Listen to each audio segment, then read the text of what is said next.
Welcome, welcome one, welcome all. We seem so far away. But anyway, how is ev how let me see. No, this is too close. I felt like how how are you guys doing this fine evening or fine day?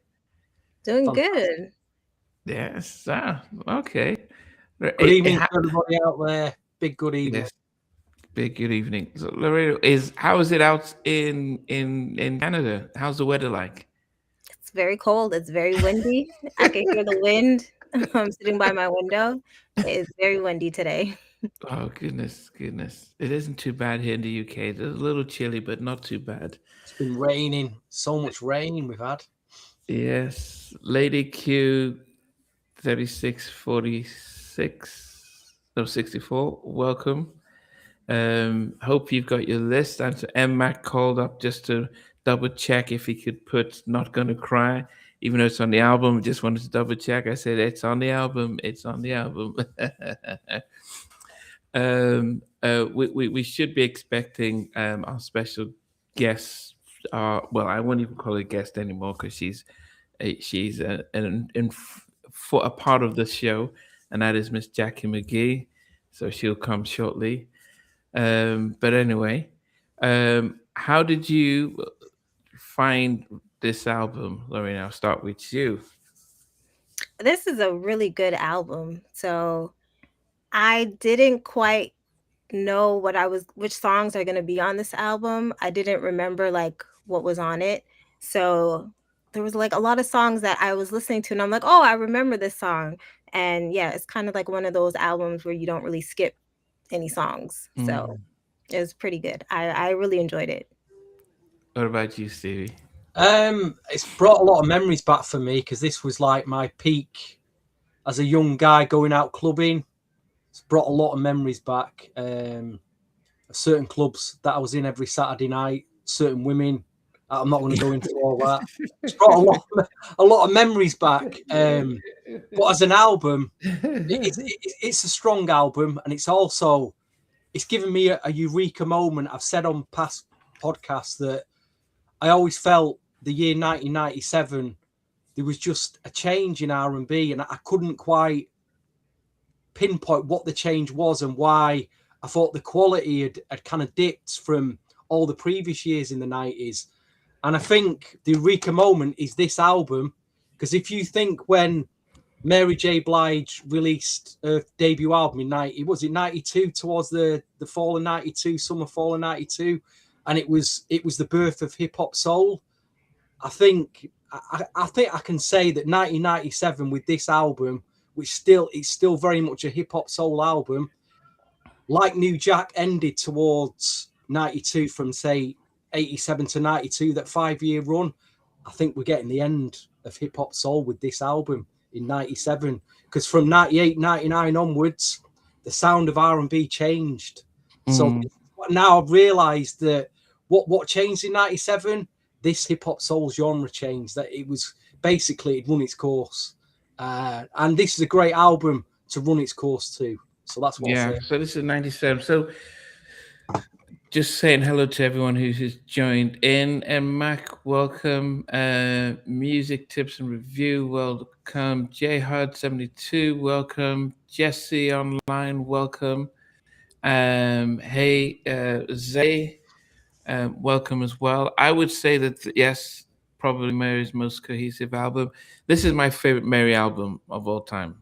Wow. Yeah, and especially coming off of My Life, which was an emotional album. It was put you in a mood.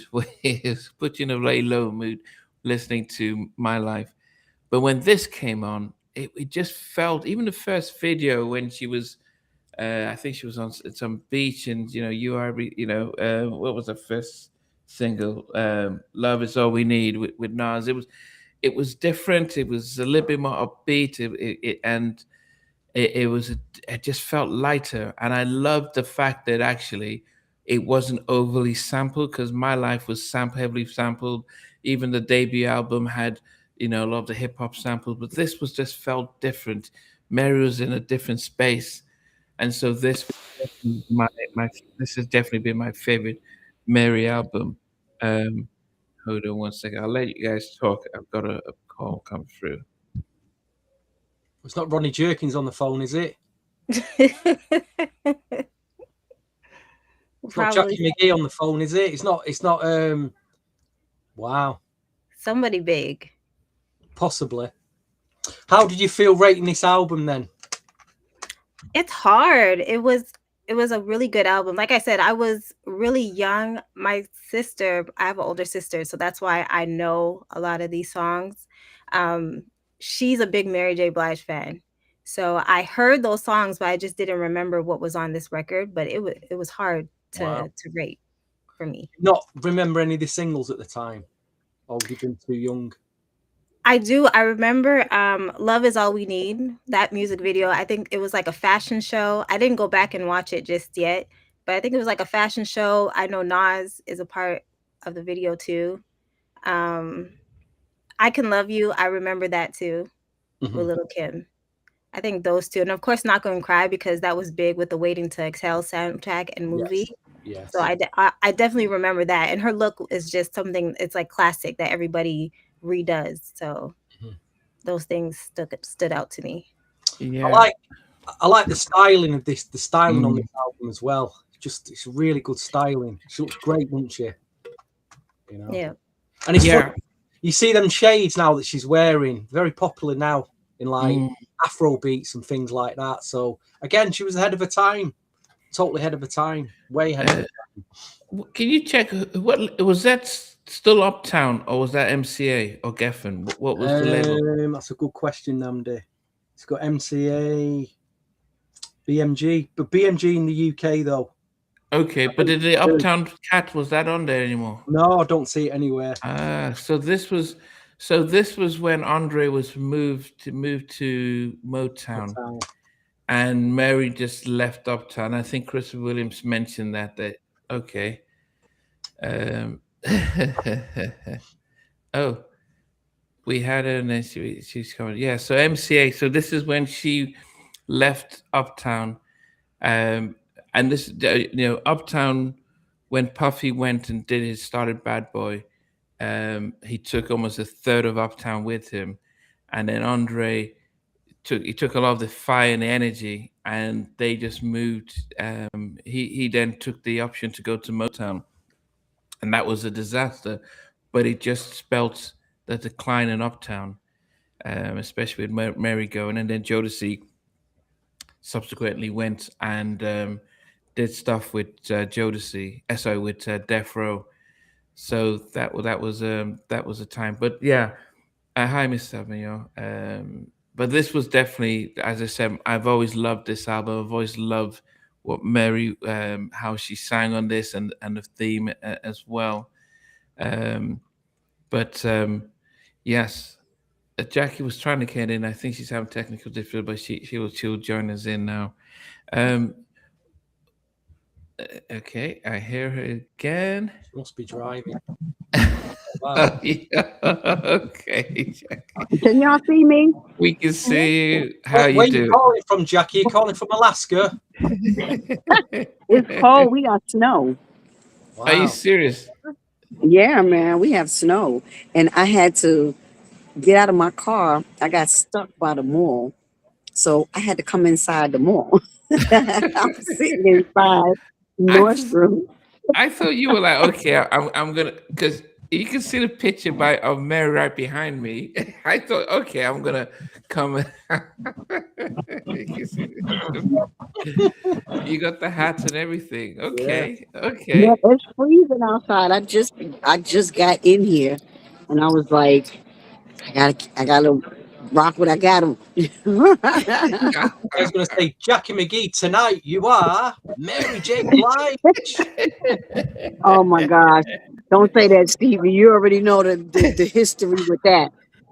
They were trying to make me the queen of hip hop, soul, the queen of the ghetto first. That wasn't for me. It was for Mary. Yeah. She earned that. She earned that spot for sure. Is there any part of you that when she was blowing up, did you think, oh man, that could have been my spot that Andre was trying to get? Back in the day, No, though. not really. I think with me going with Hiram Hicks instead of staying with Dre with Andre Harrell, um, I kind of regretted that part of it because I know that Andre would have fought for me, like crazy with MCA Universal because he was already in there, with Uptown Records. So I think that was my biggest mistake. Um, because Andre, he did believe in me as well. So I don't regret it. I think it was for Mary for sure. That's my girl. I love Mary, and I think that was for her. It wasn't for me. So she took the crown. She took that joint. Can y'all hear me? What happened? I don't hear y'all now. Can't Yeah, hear we can hear Namdi. you. We can hear Oh, you. okay. Yeah. What I did you can hear you make now. of "Share My World" as an album? Okay. First of all, y'all know how I feel about all these albums having too many songs. I felt that, first of all, this is one of my favorite Mary albums, right? But I still felt like it was too many songs on the record. Um, they had a lot of dope songs that I love, but I felt like it was too many songs. It's like what, 17 with the or what is 17 with two With interludes or yeah, something like that. yeah, that's correct. And yeah, I felt like that was too many because it's a lot of album fillers, on there. That I was like, oh, okay, what's this song? So when you got like five joints right behind each other and they hot, that's the album to me right there. So nothing else matters. You got five, six joints that's fire. Then it's like, okay, the rest of the album don't really matter. But I still believe that this is one of her best albums for sure. Mm, yeah. You're right. So there's 17 songs, three interludes, so that's 14. Um, and there's because they had what was the song? They had a remake on it and stuff. But Oh, the anyway, Natalie Cole song. yeah. What was that? Oh, our Um, love, Pardon? our love. Yeah, I love. Yeah, Our yeah. Love. Yeah, that's Big the shout Natalie to Cole big joint. shout to Benzon's for the super chat, by the way. He sent you another super chat, Namdi. Big Benson's. Yesterday, Benson's was in full form. We did a Michael Jackson talk, so he was in full force. I love, yeah, that's the Witten Tume. Okay, okay. Uncle It, M2 man. yes, he was on that, but yeah, but as I said, especially Jackie coming off of My Love, the My Life album, and that's sort of like that was I wouldn't say depressing, but it was a tough album, and so this was a nice departure from that, and brought some energy as well. Yeah, you know how well, for R&B, and I've said this before, you know, we sell records off of pain, and people love to, you know, dwell on somebody else's pain to just, misery like company. So when you hear those songs and they're sad songs and it's like, oh, I'm heartbroken, or this dude left me, or a guy saying this chick left me, or whatever, and you listening to these records, this is how they sell records because they pull on the misery part of your life and the pain of your life. So that sells records. But at the same time, it's like you said, I don't want to listen to no record that everything sound hurtful. Like it's just painful the whole way. And it's like that's when you start looking because most of these artists are singing from their pain. And then, you start looking at the artist like, oh man, what's going on with you? You all right? You know what I mean? So, like I said, I'm like you, Namdi. I feel like everything is not about pain. And this album was more up for her. It brought her out of the pain, you know. Um, the pain era where it was just painful. Yeah, I'm like, I was hurting for her. I was like, I don't want to listen to that record either. I was like, no, Mary, girl, you got me crying. But yeah. Yeah, we have to introduce you to Lorena. She's out in Quebec. You in Canada? Yeah. So I understand the Wow. cold. Yes. And you got ridiculous. No, your understanding of cold is something different. Oh my gosh. Canada is another beast. Yeah. Yeah. That's a different kind of cold beast. No, thank you. But I Yes. love Quebec. It's beautiful. Yes. I mean, before we start, I know there was the small drama with Salt and Pepper over expressions, and it was almost going to get out of hand. But how have things been with yourself and Salt? Because the people did wanted to know how that is. Is it are things resolved? Are things back? Are you guys back cool or? I mean, we're cool because, bottom line is, we all have to treat each other like sisters and brothers. And we did talk. We did, map out a lot of stuff. Did we get to the bottom of everything? No. But we did get to, you know, where we needed to get to with it to make it make sense.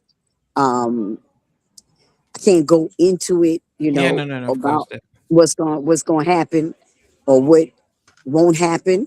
Um, but for now, it's cool. We cool. I get what page she's coming from, but at the same time, I'm not backing down on what I know I put into the record, and I'm going to stay with that. Yeah. That's it is what it is. You know, a melody is a melody, and a melody, when you write a melody, and that's what sells the record. That hook is the melody that I came up with. And I'm like, nobody can take that away from me. Absolutely not. No. Yeah. Do Okay. you know? Well, Do you know? I it's think good. why it's important. Why I think it's important you get that credit on that record, Jackie, because you never know now with streaming, adverts, the internet, what records from the past end up being trendy again. Like these in this country, there's a record by Alison Limerick called "Where Love Lives," which has been used in an advert. Everyone's running around trying to find a 30-year-old record. So if that Salt and Pepper record ends up on an advert or trends on TikTok, that's a lot of 30 years later. That's money you could be making. So it is important. I Right. feel you get your credit on the track. It could come back around again. It's got a big hook. Yeah. It's got some girls rapping. That's the sort of thing put up on an advert one day. Millions of people around, see it. I think you should, if you can get your credit on it, definitely go for it. Thank you. Yeah. Thank you. Thank you. Yeah. But Yeah. as Jackie said, that you guys are talking and doing it off camera, not and not Yeah. slinging it in public. But I'm just trying to give another angle why I think it's important with music from the past coming back round now, which is happening a lot. A lot. You got a lot of younger generation looking back to records from the past and bringing them back. So it's important. Yeah. And it is. It is. Like I said, we gotta continue to sort out whatever. But one thing I will say, Cheryl didn't give me any. I didn't hear the song from Cheryl. I heard it from Herbie Lovebug. He was the one that asked me to come in and fix it with Stanley Brown, producer Stanley Brown, and they had something that somebody did. I didn't want to hear it because once you hear what somebody else did, it will influence what you have to do. So I didn't want it to influence me. But Herbie gave me the idea of the song, which was expressions, what Salt had come up with. Expressions, express yourself. So the melody is what I came up with.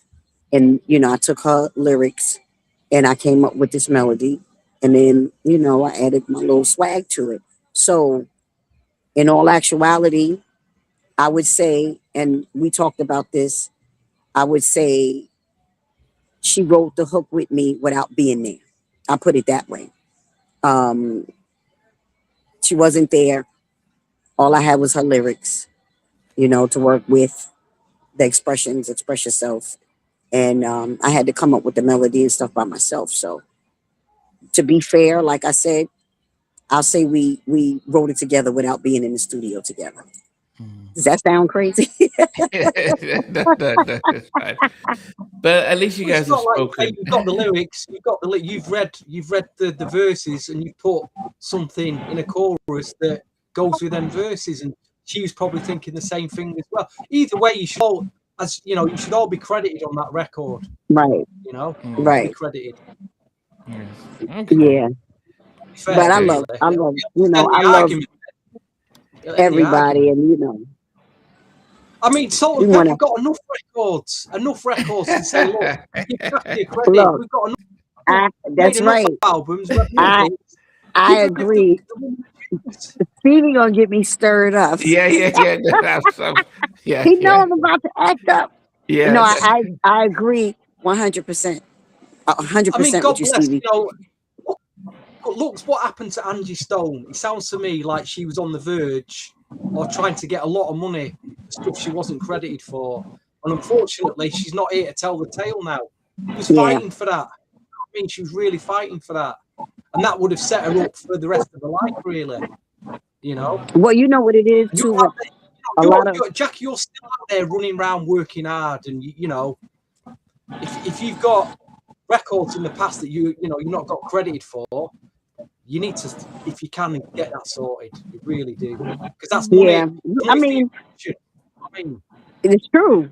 That's true, and that's why I had talked about it before when I talked about it with Namdi, but of course I was like, the Most High told me leave it alone, and I guess he was telling me to leave it alone he knew what was gonna come up now, 4 years later. I believe it came up at the right time because they had just gotten their Rock and Roll Hall of Fame, situation. And then, the guy, I don't know if it was a female or a guy from Golden Era Stories, posted it up. And I was like, wow, perfect timing. I was like, okay, it is what it is, but I'm not running from nothing. And, as far as I'm concerned, I don't feel like, like I said, I'm not going to step back. I gave my stuff away then, you know what I mean? Because I was on the road, I was doing a lot of stuff, and I wasn't focused. I wasn't focused on, okay, let me get my publishing. Let me do this, let me do that. Because I was, once I did Salt and Pepper, I was going out with Toto. So I wasn't even thinking about, let me put in for my publishing, because I had money. And I had money from my record deal. Plus I had, money from working with other people, just doing whatever.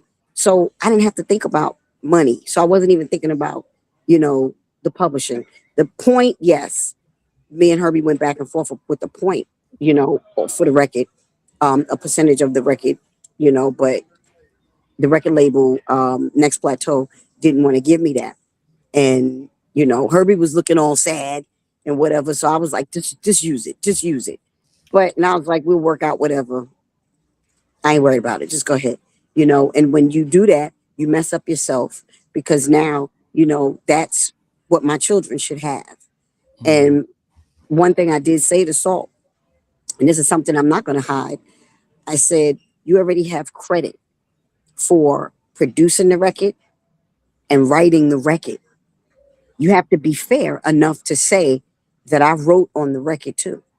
Like you can't take that away from me.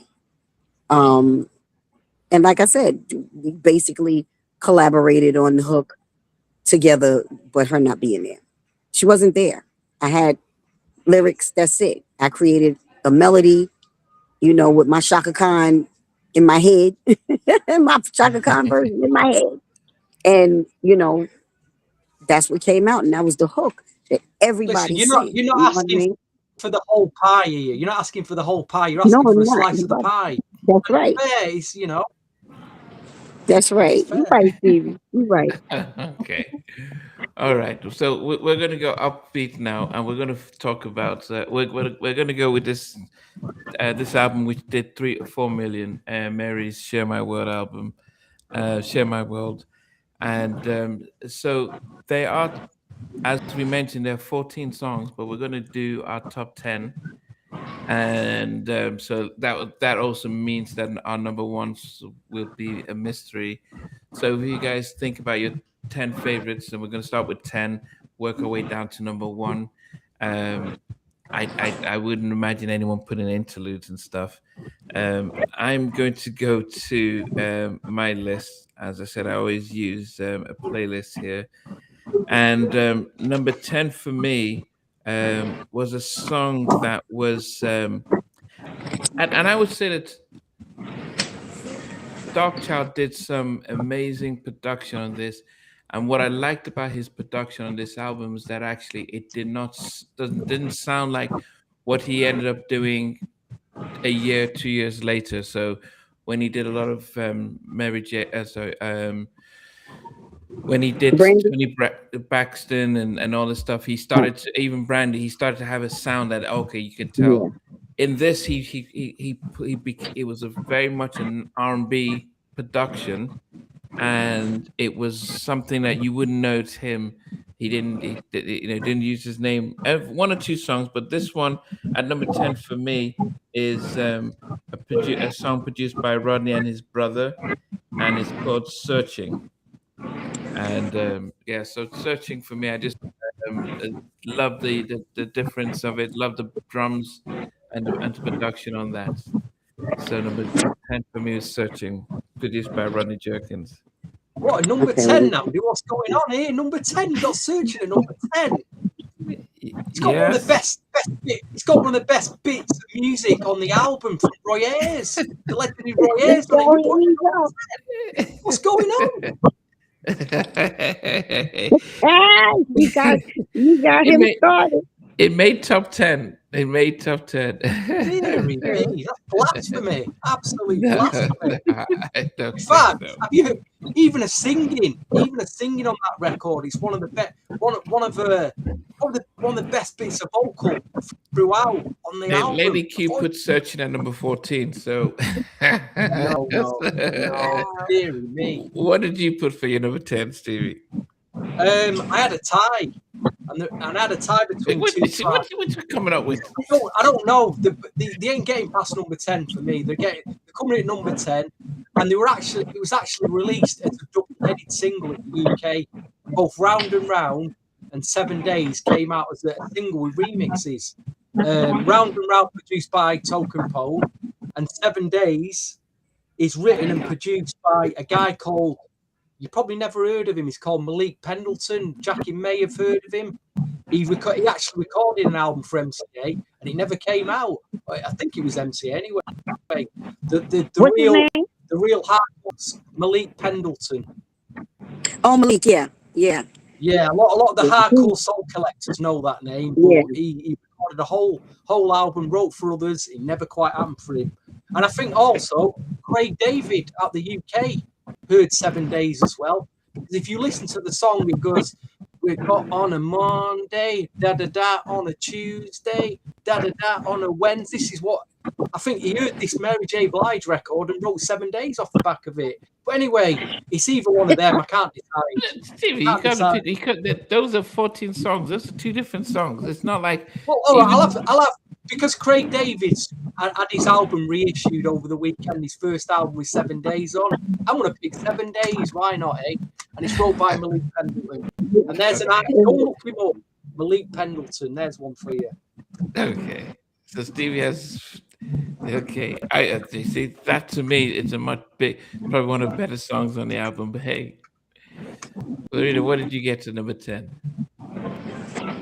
Okay, so number 10, I was stuck choosing which one would go at number 10, but I settled on "It's On" with R. Kelly. What? So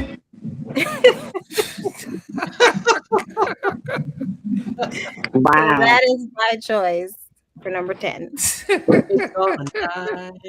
I thought it was an R. Kelly record when I first started listening to it again. I thought It is an R. Kelly record. Yeah. So have they put it on? Is it like is it the wrong track or something? Has it snuck on here by mistake? Yeah, because she's only on the second half of the song. Yeah. It was written and produced by R. Kelly.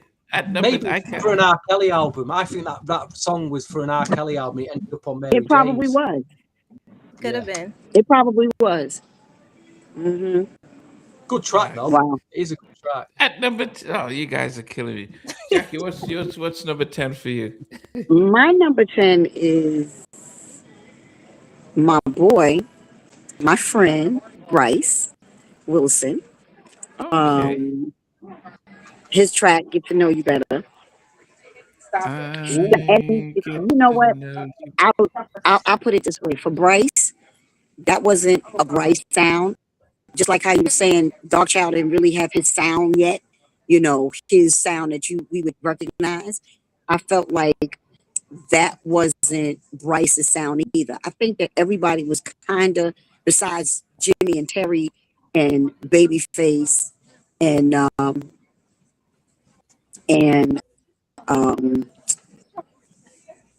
besides Jimmy and Terry and Babyface, I think that everybody, and Darkchild, I think that everybody else was trying to find a Mary sound to fit in to Mary's sound, you know, that she had. It to me, they were trying to mimic, you know, some tracks that she had already. And I felt that way with this song from Bryce, but I still like it. I liked it, you know, from Mary. Sometimes Mary tend to go a little, you know, and people are scared to say it, but Mary goes flat a lot when she sings. And you know, that's my girl, I love her. But a lot of times when she's singing, she goes flat. And to me, a lot of producers don't correct it, but Jimmy and Terry corrected it. Babyface corrected it. Darkchild corrected it. On one of them, I think he let it slip a little bit, but I felt like she did a pretty good job on this one. What about the bridge, Jackie? About the bridge, la la la la la la la la la la la la. You kind of drifting off. Only Steve. I do like the guitar though. That guitar in the track is really strong. Yeah. I think that makes the track out. Diddling, That you're diddling. I thought it sampled it. Stevie gonna break it down. Some 70s rare groove soul track, but it's the bridge for me. The bridge it's a near perfect record. Apart from that bridge. Yeah. La la la la la la. Here goes Stevie. You already know. Stevie wanted to. When you drift off. Goodness. I can only imagine what number that is for you, so I'm gonna leave that one alone. Yeah. Oh my gosh. Get ready, Dandy. You do right. Number 9 for me is where was this? Yeah. A track by Tone and Poke, but also George Golden Fingers Pearson. He also did this one, and I actually interviewed him. He was a producer that was discovered by Jimmy Love Jenkins, and he actually did stuff with 702 as well. Keep Your Head Up, yeah, at number 12 for me. Love some of the vibes in this particular track. Yes, Tone and Poke also. It didn't feel as if their natural sound, and I think somebody mentioned about Rodney's. Everyone that was lining up, the producers were lining up to give her beats, and then Darkchild just had his beats that he just did something different. He wanted to be different from what everyone else is, and she picked his stuff. And as I said, Tone and Poke, it didn't sound like them. They didn't. Because if you listen to what they did with the R. Kelly album or LL Cool J, they didn't expose themselves as much as they normally would on this album. So maybe you're right that they just wanted to get on there. So whatever it took, yeah. So Keep Your Head Up is number 9 for me. David, what about you? There seems to be an issue with your sound this evening now. There's a lot of, I don't know if it's coming from your mic or your headphones, but it's like a No, muffled. it's Jackie's one. Is it? Can you hear it again? Can you hear the noise? I thought it was coming from you, actually. It sounds like it's coming from you, Namdi. No, Oh, it's can you gone hear? now. Yeah, gone. it's Jackie's. The Jackie's mine. outside. Yeah, Oh. she's outside. That's fine. That's fine. I'm That's fine. sorry, y'all. That's all right. Yeah. Steve, what about you? Mine is the la la la la la la la la la la la la la. I'll be here all night doing that. Get to know you better. I like the guitar. Diddling, din, din. It's a real deep Where do dive. you get this diddling? Diddling, din, din. That's the beginning of the track. It's like, oh yeah, I like that. That 70s kind of soul vibe to it, and but you know, like a jazz funk, slowed down like jazz funk fusion, rare groove to the track. But Get to Know You Better, yeah, good track. Pap the bridge. Did something. If they'd done something else on the bridge, I'd have been happy. Overall, I do like this track. Good track. That's Yeah. What about you? Okay, so for number 9, I'm gonna follow along. It's Get to Know You Better. I wasn't hearing the same things that Stevie was hearing, but I think it's a great track. So that's number 9 for me. You didn't have to diddly.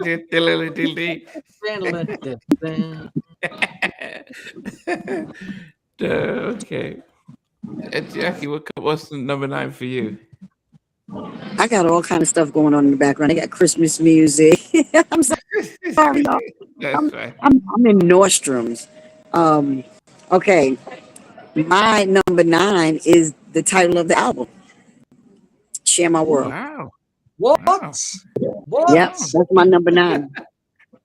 I wasn't crazy about Share My World, the song. I wasn't crazy about that song. I like it, but it didn't give me Rodney. You know what I mean? It didn't give me Rodney. I didn't get Rodney Jerkins. Darkchild. I didn't get that. Yeah. I didn't get that feel. I massively disagree with you on that. I already know you do. I thought we did. I thought that was his mid-90s trademark sound, that with the keyboards and you know, but that's a great thing. It didn't catch me like the other stuff. I just put it down. Okay. Wow. Okay. Interesting. Shocked and surprised. Okay. Getting on to number 8 for me. And I wonder if has anyone who said this one? Who I'm just looking for the producer. Okay. It's going back to Tone and Poke, and it was round and round we go, dun, dun, dun, where we feel, dun, dun, dun, dun, dun. Yeah, so round and round. You put that higher than Searching. Yeah. How? I don't know, man. How? Yeah. Did you figure that one out? It was better. I did like it. I prefer the production. So it felt more Tone and Poke in that one as well. Yeah. So I did prefer it. Yeah, Searching was okay, you know. But the other songs are on it. Other songs on it. But Round and Round, number 8 for me. I thought it was quite a bit boring, that track, to be honest. A bit boring. Round and round I go. It's like going on a Ferris wheel, round and round. And after a bit, you just want to get off it because you're feeling sick. So, yeah. What did you include? Anyway, what we on number 8? Yeah. I've gone for the track that did surprise me because I don't remember listening to it at the time much. And I said it earlier. I was like, hold on, have they got this? What's this R. Kelly track doing on the album? Have they put it on wrong or something? Is it like a misprint on the CD or something? But no, R. Kelly and Mary J. It's a number 8. It's on. It's on. It is a trademark 90s like ballady, mid-tempo-y sound to it, which I do like. R. Kelly's songwriting is always spot on. You can't take anything away from him there. But yeah, it's on tonight. It makes my number 8. It could get a bit higher, but I'll place it at number 8. That'll do for me. Solid duet. Not a killer, but it should have been on an R. Kelly album, not on a Mary J. You should have. Should have been R. Kelly featuring Mary J. Blige.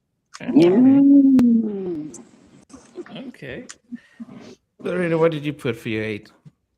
So for me, number 8, this is where I put one of Rodney Jerkins' songs, and that is Searching with the Roy Ayers. Wow, you got it number 8. Yes, I have it at number 8. Wow. Okay. It's only me who appreciates Roy Ayers tonight. The late Ayers. I mean, it made the list. I do appreciate it. You see that? It's from another generation, isn't it? You know, Roy Ayers is from a generation before the 90s, before hip hop. So I understand. I get it. Yeah, it was okay. Searching. Yeah. I mean, the original Roy Ayers track, Searching, is a classic. It's a classic. Classic record. Yep. Okay. Number 7 for me. Why are you picking number 7? Jackie. What happened to my number 8? Yeah, sorry, go ahead. Go ahead. Get to number 7 fast on them. Okay, my number 8 is Tone and Pope. Round and Rounds. Same thing as you, Nambi. Same thing as you. Round and Round. That's my number 8. Yeah. It was. I like piano songs. I like piano songs. Number 7 for me is bless you. Get to Know You Better, Bryce Wilson. I actually didn't realize that Bryce did the track. He wrote and produced it. And this was the time he mentioned that Groove Theory were that gone their separate ways, and so he just put himself straight into producing and stuff. But I did like the vibe of it. I did like maybe I didn't like the Stevie Wonder la la la.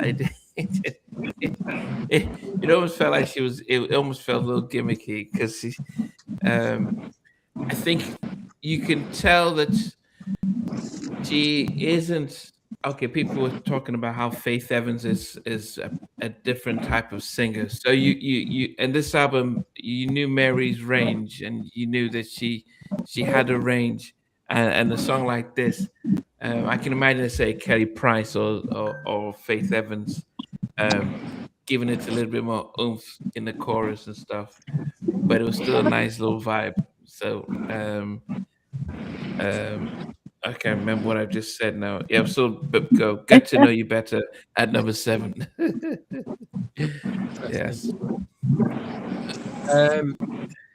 It's a lot of background noise here. Anyway, my number 7, kind of similar in vibe to Get to Know You Better in terms of, again, it feels like some 70s slow down, like rare groove jazz fusion, but keep your head. That's really grown on me the last few weeks that I've been listening to it, actually. It could have been higher. It's another poke and tone production. It doesn't list any samples. I think they've took it from something, because that's all poke and tone ever did, sample things. You know, their whole production career was taking, big records and put raps and singing on it. Yeah, I'd say they were like a pound shop P Diddy poke and tone, weren't they? Pound shop P Diddy. But, or say a dollar store P Diddy type. You got a dollar store type production out of them that P Diddy would do. But anyway, Keep Your Head is at number 7 for me. Oh, I'm being controversial tonight. I'm being controversial. Don't take what I say literally, though, please. Don't. You know what I mean? It can be a bit tongue in cheek sometimes. Rita, what about you? What number 7? For number 7, I have 7 Days with George Benson. What? That comes in at number 7 for me. Ooh. What? Wow. Okay. Took her for a drink on Monday. We went out on Wednesday. Get to know each other better by Thursdays. Yeah, we all rate these songs differently. Okay, Jackie, what about you? What got to number 7 for you? My number 7 is the same thing my girl said over there. 7 days. Wow. Malik. At number 7. That's my number 7. I agree with you, boo. I agree with you. Thank you. Yeah. Okay. I think some of us have songs. We listen to songs differently.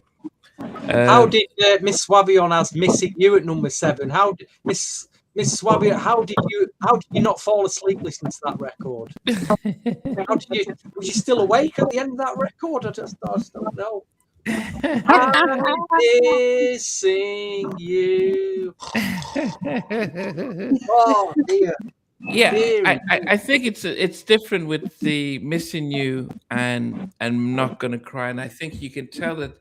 I don't know what Babyface was in the zone when he did Not Gonna Cry, and I think Yeah. it was almost like, I think I've got a song that I wrote 6 years ago. Let me just sing this. But I don't think I even put Missing You in my top 10. But number 6 for me is I Was Your Lover and Your Secretary. Not Gonna Cry. Really? Good. All the way at Yeah. 6? It's all the way. Is that high or low? Wow. Does that seem low or does it seem high? It seems low. Yeah. That seems low. Okay. Yeah. No. It's yeah. No. I did let me see if I look at my. Yeah. No. Because my other songs, I really do appreciate them better. I really do appreciate them better. But I loved the story. I loved it actually sounded like she was singing from, maybe she still remembered KC when she was singing this, man. It felt real. When you listen to it, it didn't feel like a song. It felt like she was just telling you, really, really being almost like, she was narrating a story, and she was really believable. True. And I think she I loved her vocals in it. So I think Babyface caught it just right for her. 11 years. I think the film came out 30 years ago. Yeah, they're doing the anniversary. There was like an anniversary special. Yeah. I mean, that was the whole vibe, the album. Yes, it was. Was it this? Yeah, it came out 30 years. So yeah, just Wow. There's the DVD. Classic. The DVD. Classic. Yeah. I mean, somebody was saying it was on the way to, but it's on the album as well. So it wasn't a bonus track. It was the proper album. It was on the album, so it's on the album, not as a bonus track, as a full-on song. So based on the song, I actually preferred this to Babyface's version when he got. What did Babyface do for her? I just thought that her version, that song was better than. Then what? Missing you. I put me asleep. Yeah. So that's number 6. That's mine there. Yeah. Not Gonna Cry at number 6. Stevie, what's your number 6? How old was that record though? Not Gonna Cry. Did it come out in 94? Was it 95? I can't remember. It came out. Did it come out in 90? 94. 97? Was it 97? Maybe it came out. If it's 30 years of anniversary, probably came out in 95. Wow. 96 maybe. Yeah, year ago. Anyway, my number 6 is a record that I heard a lot in a particular club that I was going to back then. And I kind of wish now that I'd bought the vinyl, the double vinyl that come out, because it's worth a lot of money now. It is worth quite a bit of money on Discogs. And I do remember the DJ playing this cut from vinyl. There may be a 12-inch promotional copy on vinyl as well, but the only thing I don't like about this record is the rap. I was never a big fan of the locks, and they sound terrible on this. They sound absolutely terrible. But the record produced by Rodney Darkchild Jerkins, amazing. You know, I think it's a good track to dance to. It could have been higher, apart from that awful rap, which needs editing out. Can't Get You Off My Mind is at number. Like I say, I don't mess about with my opinions, Mandy. They're strong opinions, you know. You don't have to agree with them, but, you know. No, the Locks rap was terrible on that. I agree with you, Stevie. Awful. Awful. You know? That rap was trash. Okay. Sorry, Locks, if you tuned in. I'm sorry, but I'm just telling you. Jadakiss. Maybe I didn't go. We love the Locks, but that was trash. You know what? That was for a check. That was for a check. P. Diddy lowered the standards of rap for me when he signed, you know, the Locks and Mace. For what is this? How can we go from Big Daddy Kane and Chuck D and Cool Keith and Eric Sermon to Mace? But I thought that. How could we go that But far I thought down? that he was. I thought that Mace was good for Diddy. I thought he worked well. You know. He was very, you know, he had this one monotone, didn't he, about his rap. I was like, oh no. So funny. You know, throw some big sample underneath him, and he got away with it because there was some, you know, Kool and the Gang sample that everybody knew. You know, I've got some singers like Total to sing over it and mask the fact that the rap is just like, oh dear. I'll tell you what, Craig Mack was good. Just a shame he didn't ever give him any money. Craig Mack was good. Lorena, what's your number 6? So for me, for number 6, I also put Can't Get You Off My Mind. I love the Locks. I think they're great. Yes, this is not their best verses, but the best way to showcase themselves. But yeah, I have that at number 6. Okay. Jackie, what's your number 6? My number 6 is Missing You. And I know you said that that's depressing and it's boring. You know what? I still like the song a lot because I felt like, I'm like you, I agree with you, Nimby. Babyface didn't do what he did on Not Gonna Cry at all. He didn't pull that out of her. And maybe, I don't know who she was thinking about when she was singing Not Gonna Cry. Maybe it was, you know, some Casey shenanigans, but she, you know, she gave it. We felt it. We felt all of that. With Missing You, we don't feel it as much, of course, as Not Gonna Cry, but I still felt like I still felt Mary in it. My Mary, you know, my little Mary swag off of it, and I felt not pain, but I felt it like, okay, I might be depressed today a little bit, so I'm gonna sing. I missed this mother effer. But yeah, that's my number 6. I'm sitting over here by myself, and then all of a sudden these people come, and I'm like, where do y'all come from? But she got up and she left. Well, go ahead. Okay.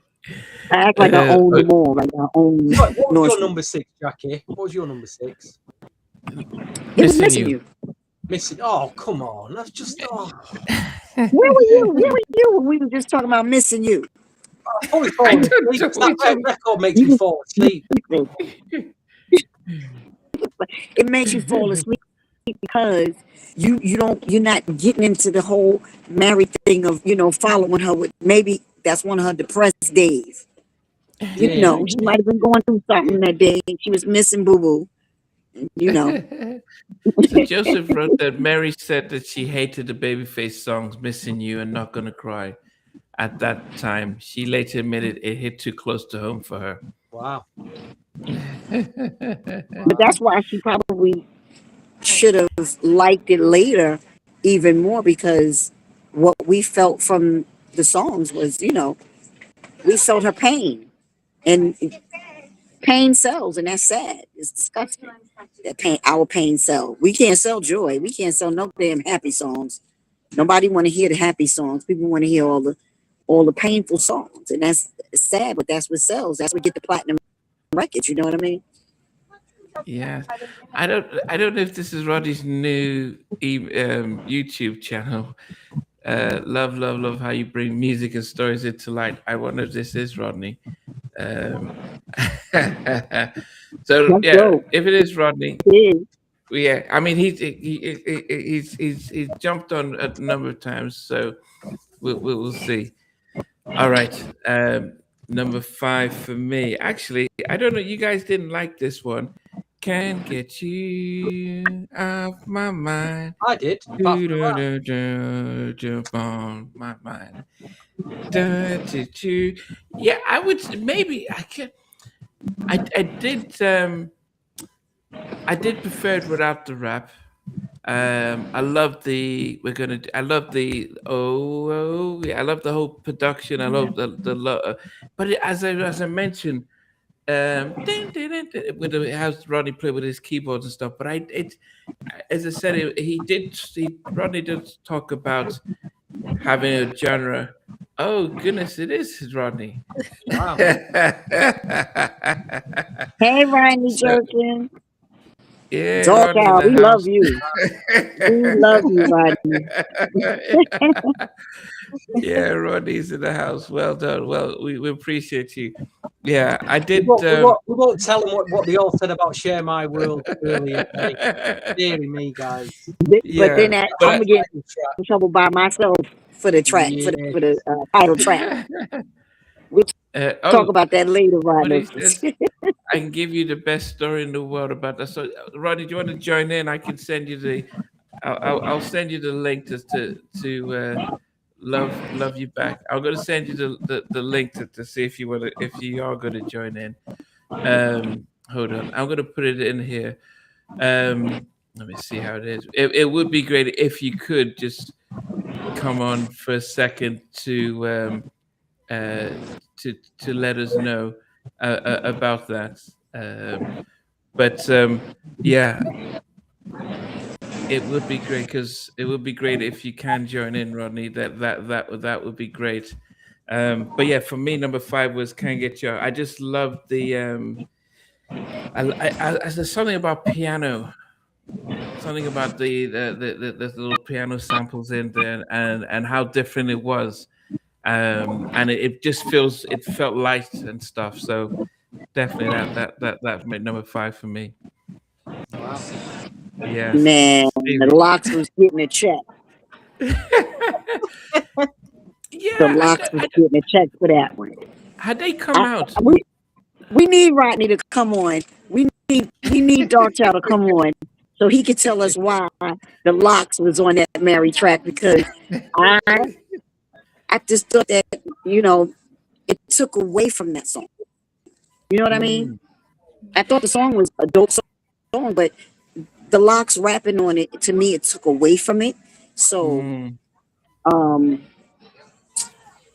don't know. I'm not gonna beat down your number 5. Fox rap on one track, and then you've got the Little Kim rap on another, which is that Little Kim rap, which we'll get to, is mind-blowing. Huge difference, Yeah, Crazy. I think. Crazy. Yeah, I think you're right that if I could come to think about it, and I didn't think much of it. The track was so hot that I kind of skipped over the rap. It just felt that way. But anyway, okay. Stevie, what did you get for your number 5? Oh! Here he is. Wow. We needed you on here. So I don't have much time, but I appreciate the love. But I'm gonna give you a couple tidbits. All right. So, well, the Locks the reason the Locks would have been on that is because I think Mary at the time was just trying to incorporate New York hip hop artists, street artists like Nas. I think he was on another record. Little Kim was on of course, I Can Love You. So I think it was more so her just kind of, keep that balance of the hip hop and the street stuff. It was never a conversation of other artists to be on that record, by the way. It wasn't like, oh, I should get, what if we got this person on this person? It was never that. It was just like, the Locks it was a New York thing. That's what I think. I think if you really, in that time, the New York thing was so big, right? And like if you had like the Tunnel popping, or if you had Hot 97 popping, that's what it was about for that song. And then the other thing about that song, the story I was going to tell you was this.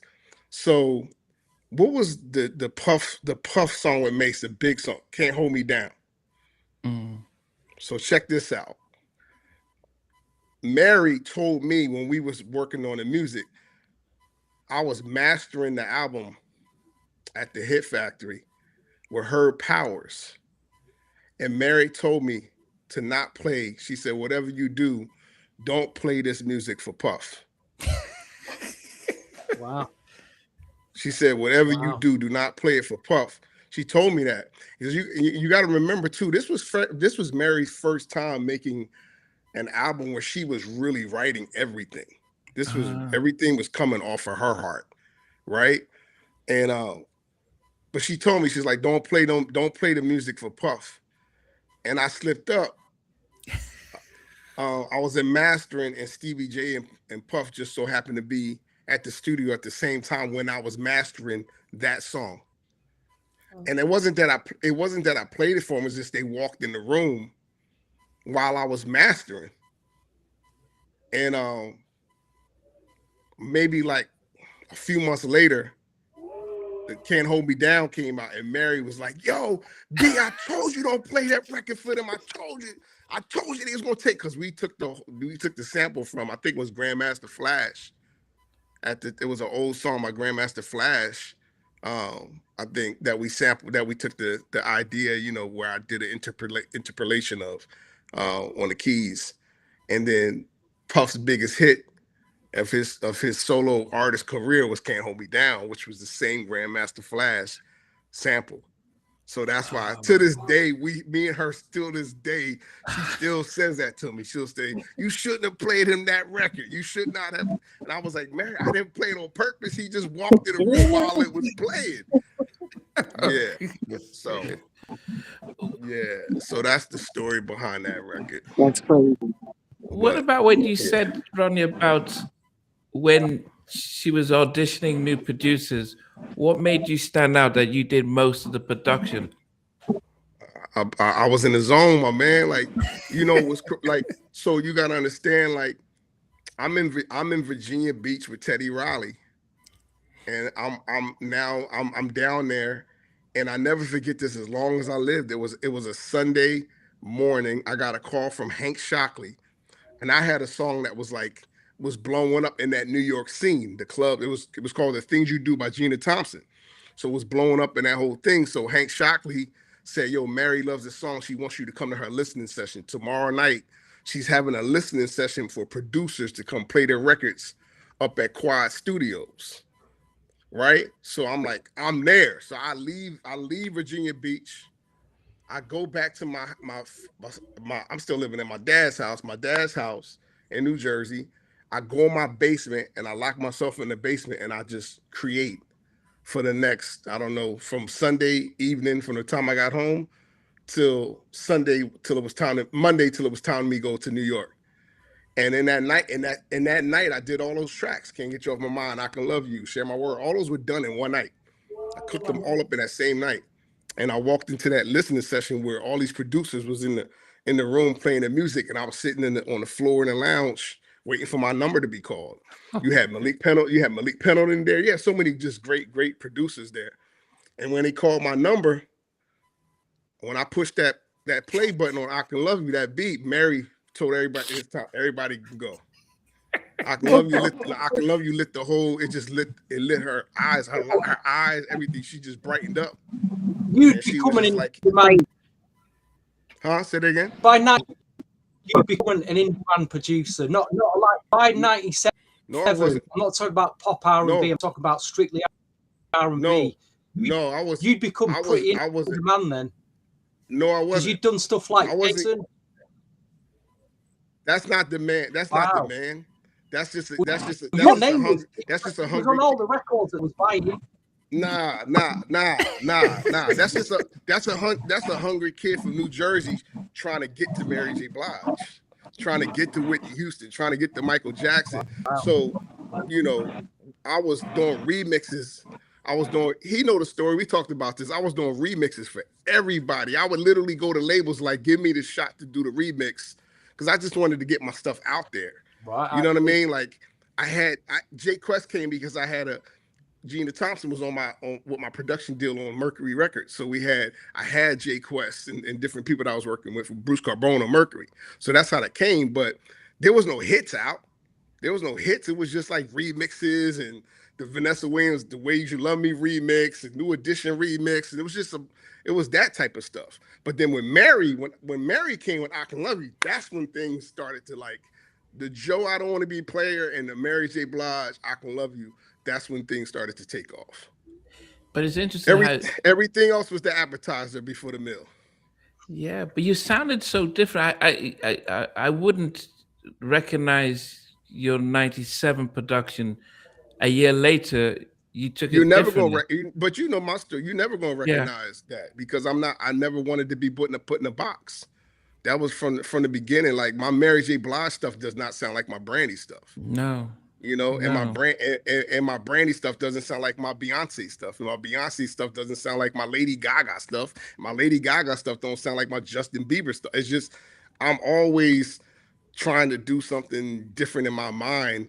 And I'm also always trying to like sometimes where producers may bring artists into their sound, I'm always thinking about too, like, okay, I want to bring you into my sound, but I also want to get into your sound and how I can help expand your sound, right? And who you are. So I just don't choose to be in a box because sometimes when you put yourself in a box, then you're defined by an era. Right. And it's not that it's a bad thing, but I just think that, like, you know, when we think of New Jack Swing, we think of like early 90s now. Right. And it defines an era. So it's like, and then you start thinking like, if I'm just doing that sound, I got to do that sound forever. And that's not, and as much as I was a student to like Teddy and Jimmy Jam and all these great producers, I was always looking at Quincy Jones like, yo, that's how you do it. Like Quincy Jones was the one who was never defined to a sound or era. Like you can go and listen to Frank Sinatra and hear Quincy Jones.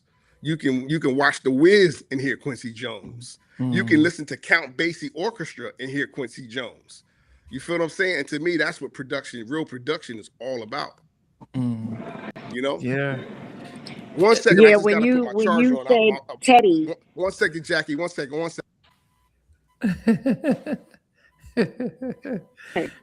second. He's gonna put his charger on. He's gonna come back in. But he's still. It's okay. He's still in. No, when he was saying Teddy, I'll tell him. I'll tell him when he comes back on. When he was saying Teddy, like he said, he doesn't have a sound. He has a sound that we do recognize, which is ridiculous. And you was bragging on all your damn hits because you've been playing for everybody. We heard you calling out names. Excuse you. And we love every minute of it because even though you were around Ted, you know, I know how Teddy influenced a lot of people. I started with Teddy when I was 19. But what I love that's different about you is the fact that you didn't you have your sound, but like you said, it's like Quincy. You don't get stuck nowhere. It's always something different. But that banging thing that you got, that's how we know it's you. You know, that, oh my gosh, I don't know what you do when you in production. I never worked with you and I wish I did. Oh my gosh, your productions are crazy. And you know how Teddy's bass hits you in the throat and his drums hit you in the throat? Yours do that. and then your piano kills it. So it's like, yeah, you want to on a whole different level. I appreciate you for saying that. I think my focus as a youngin was a little bit different because you gotta understand, I had a chance to be around these greats so much, you know what I mean, as a young student. So a lot of times people put emphasis on the tracks, right? And I learned in my career I need to put emphasis on the song. That the track is one, the instrumental, the track is one thing, but the song is what's going to carry on for generations and generations.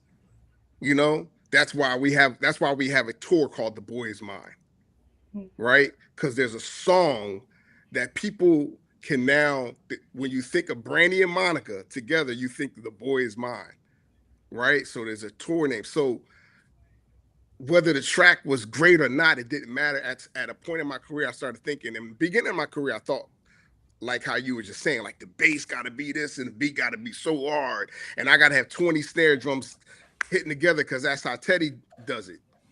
Right. But then as I matured, I started saying, nah, I got to make great songs. Like a great song stands the test of time. You know, when if my daughter, 13 years old, knows Say My Name. So that lets me know, without even knowing that her daddy did it, she knows that song. And so it's like that means the song was good beyond the track, right? When you strip stuff down to its bare bones, and you be like, yeah, I love the groove, or do I love the song? Is the song a great song, or do I just love what that groove is? You feel what I'm saying? Does that make sense? Like there's Right. I can't tell you 100%.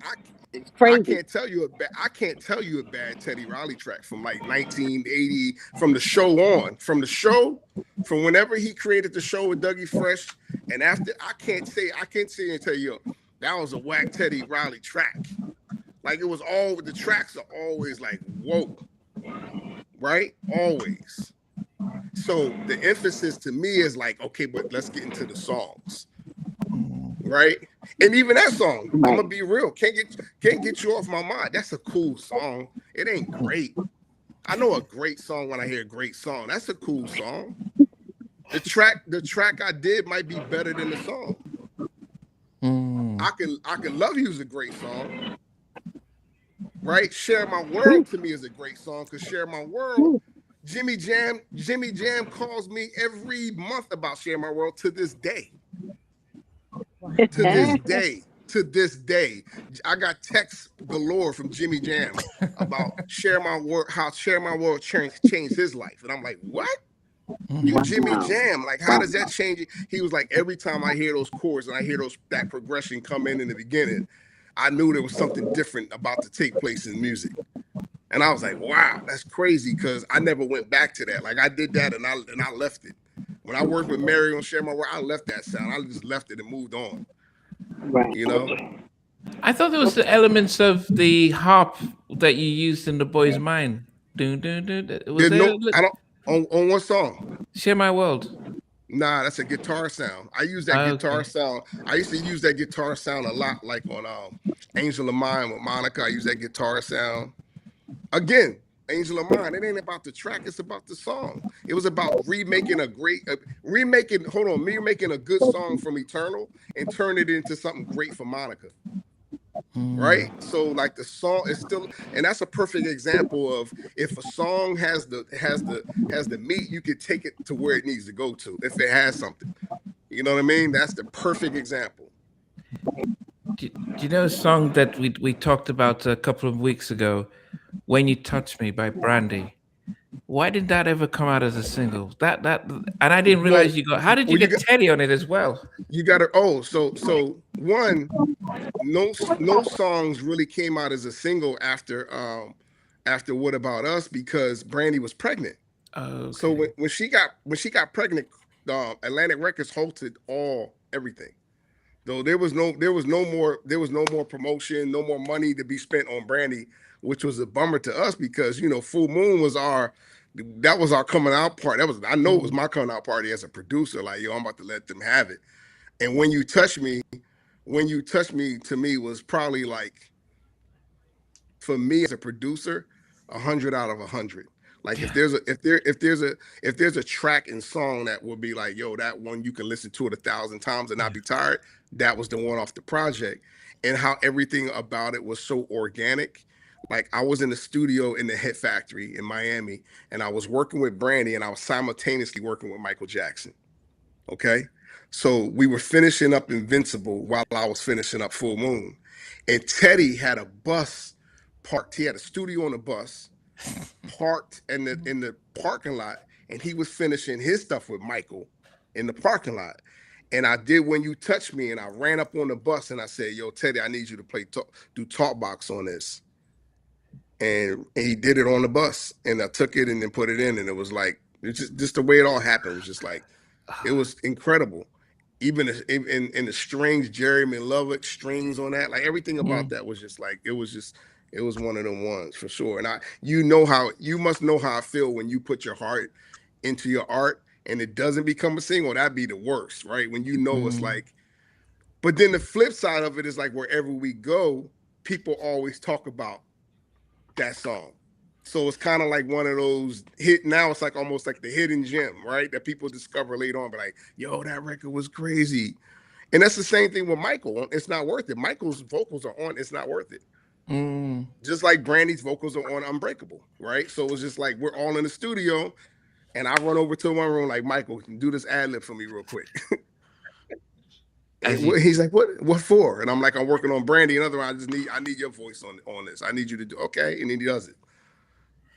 Yeah, but when we all universally said that was just a special song, and I didn't realize Teddy was on it until later on. But even Jackie got upset that I didn't invite her onto that podcast. Well, we did the Full Moon podcast, and she heard the song. She said, "Why did you get me?" Because I love that track. That's my favorite album. That's my favorite album. Yeah, one of my favorite projects to work on for sure. For sure. Wow. Yeah, I mean, when you think about the work you did in Share My World, and I'm sure everybody, we're still number 5 before we get to number 1 song. But do you think that this was Mary's best album, my favorite Mary album? Because it wasn't the My Life's heavy sample, and it was a lot more upbeat. Did you realize that this could be? Were you planning to do something different from My Life? Did you think of My Life when you were doing this and the songs you're creating? Nah, I will say My Life is my favorite Mary album. Oh, My Life is my favorite Mary album, but. No, I wasn't. Honestly, I wasn't thinking about any of that. I was just a 19-year-old kid working with the queen of R&B hip hop. And so my mindset was, I kind of studied knowing that she liked certain chords. She had there's a certain feeling that Mary to me possessed. And it's like also like combining hip hop with whatever the chords that you're doing. I knew that was I knew going into it, I had to do that without ever working with her. And then it's like I said, Share My World was her like coming out party for herself. Because it wasn't 20, 30 people in the studio anymore. Yeah, she told me the stories of like, how My Life and all the different voices. Now when we don't Share My World, it's me, her, and her sister, nobody else. All the songs that I worked on was me, Mary, and her sister, no one else. Wow. And no so intimidation? Who? Were you not intimidated being with Mary, knowing what her history and all that stuff? Nah. To my man's point, like it was like, like Jackie know this, right? When you have an opportunity, right? And God gives you an opportunity, it's like you up to bat, you gotta come through. Like it is. I was so used to doing remixes and working with artists that were good, but this was the first time I was getting in with like a triple platinum artist, right? And it's like you know, and it wasn't, you know, it wasn't like when I worked with J-Lo, who was a new artist. It's like this, she's an artist established as an artist. And so I'm just like, the timing was just perfect, man. First of all, because number one, I asked Teddy, could I go? I asked Teddy, could I go to New York? I'm like, yo, is it okay if I go to New York? I got called by Hank Shot. He's like, what? Why are you asking? He's like, yeah, you better get out of here and go. You know, and then just like everything leads to something else, right? And we have to understand that, because the boys, check this out, The Boy Is Mine does not happen. Never Say Never by Brandy, that album does not happen if I Can Love You doesn't happen. Because Paris Davis, the A&R for Brandy, you know Paris, the A&R for Brandy, he heard I Can Love You and was like, I need to get him and Brandy in the studio together. It was I Can Love You that did that. Oh, wow. Paris, Good. You feel what I'm Paris, I love saying? Paris. Paris is one of my good friends. Well, he's Yo, one of the let me tell best you something. A&Rs, Your one of the story. best A&Rs I ever worked with. No, you are absolutely right. Paris worked with me for a little while too, but you, like what you were saying, the timing. You know, the Most Yeah. High, He had you. You know, the Most High don't play about what He's coming to do and what He's allowing. And you've Yeah. always, I don't, you know, we never met in person, but I always get humbleness from you.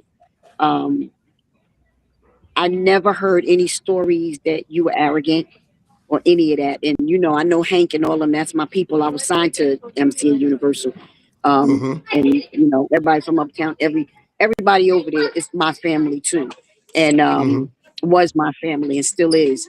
But for you, I've never heard a story about you being arrogant, extra, no nothing. The Most High put you where you were every single time, so That's you right. can get. Because He knows your talent, and He gave it to you. You know, and you got hits, you got classics. Period, hands And down. he It's classic. and he also knows that who he can trust with it, That's right. Say it right? again. Because because no, like we all have different gifts. You know, by the grace of God, we all have different gifts. But there's also certain rooms that we get to go in and be part of something that's historical and legendary because there's a trust factor in it. You know what I That's right. mean? And when you know that, I think that God knew my heart, and so He's like, okay, I'm gonna open up these doors because Mhm. I know you're not gonna stray away forever. I know you might, you know, have your Right, moments. right. I know you might have your moments, but I know you know that you're mine. You know what I'm saying? I really feel Yep. that. Yeah. Yeah. Yeah, How much? he got you. Go ahead, Namdi. I'm sorry. No, I'm just gonna say, how much did the passing of LaShawn affect? Because he was a big part of a lot of your success. How did his passing affect how you created music going forward after that? It was a big part. I didn't know LaShawn when I worked at Mary. Yeah. And I met LaShawn when I worked with Joe on Don't Want to Be a Player. That's where I met Sean. That's where I met him when I was recording Joe. Um, I mean, I miss him. I mean, what can you say? Like, you're talking about a person who was, it's like a person who has so much insight into what artists feel and love and know how to, and knows how to put the lyrics in a way that, and bring that home in a way. Like, I think about, a lot of times I think about the sessions, you know, people hear the music and they appreciate the music, but I appreciate the moments creating it with LaShawn, right? Like the creative moments that we had, and knowing like that bond creatively was different, right? Like, you know, that chemistry was different when we got in the studio. Him, my brother, like the way we created was so fast and effortless. You know, it was just like we kind of knew what everybody's role was, you know, and it was just more so. Yeah, I missed that. Like, I missed those moments, but I also know that you know, there's a time and season for everything, Yeah. you know, and you know. But I do miss those moments. Your label and your artist, are we?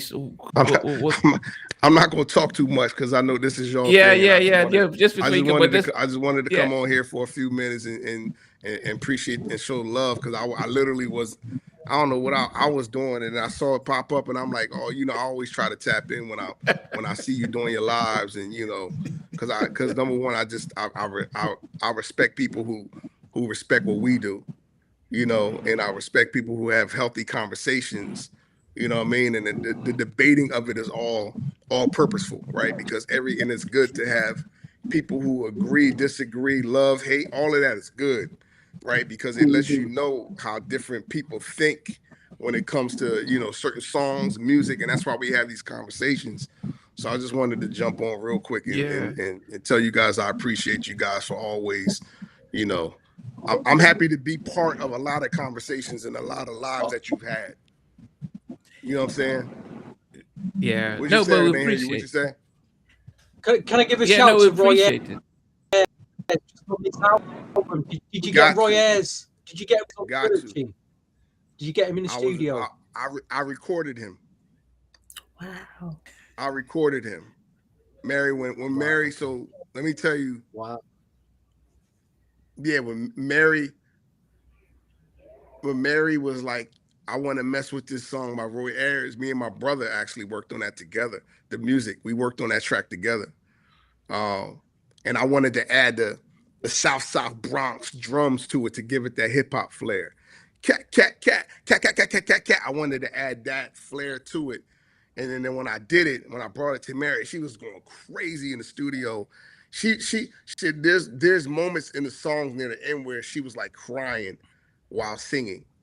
And I kept it because she was so emotional while recording the song because she was searching, right? She was searching for God, searching for love, searching for all these things in her life. And then we was like, yo, Mary was like, it wasn't we. Mary was like, yo, we need to get Roy on this joint. And I was like, what? Like, really? Like, we going there? She's like, yeah, we need to get Roy. And so we got Roy in there. And next thing you know, I'm recording him. And this is like, I'm 19 years old. That's what y'all got to really understand. Like, I'm supposed to be somewhere trying to get into college. You know what I mean? Like, I'm in the college of the music industry at 19 years old. So as much as confident as I am in my ability and my skill set, I'm also a student at the same time, and I'm learning as I'm going. You know what I mean? Like putting xylophones on a hip hop R&B record is crazy at that time. No one is even thinking about doing something like that. You know, and yeah, I'm glad you brought that up because that, you know, Roy was a genius and I think she had another some music on the album. You know, yeah, she had another Roy Ayers big song. I think she had on the My Life thing. She had a sample from him. Yeah. Yeah. Goodness. Yeah, that was a moment. That was a moment I'll never forget. Like having and also Mary scatting, Mary doing the jazz scats at the end with the xylophone. All of that was just like, you know, her letting us know that she also has a vocal on that track is sold to the rest.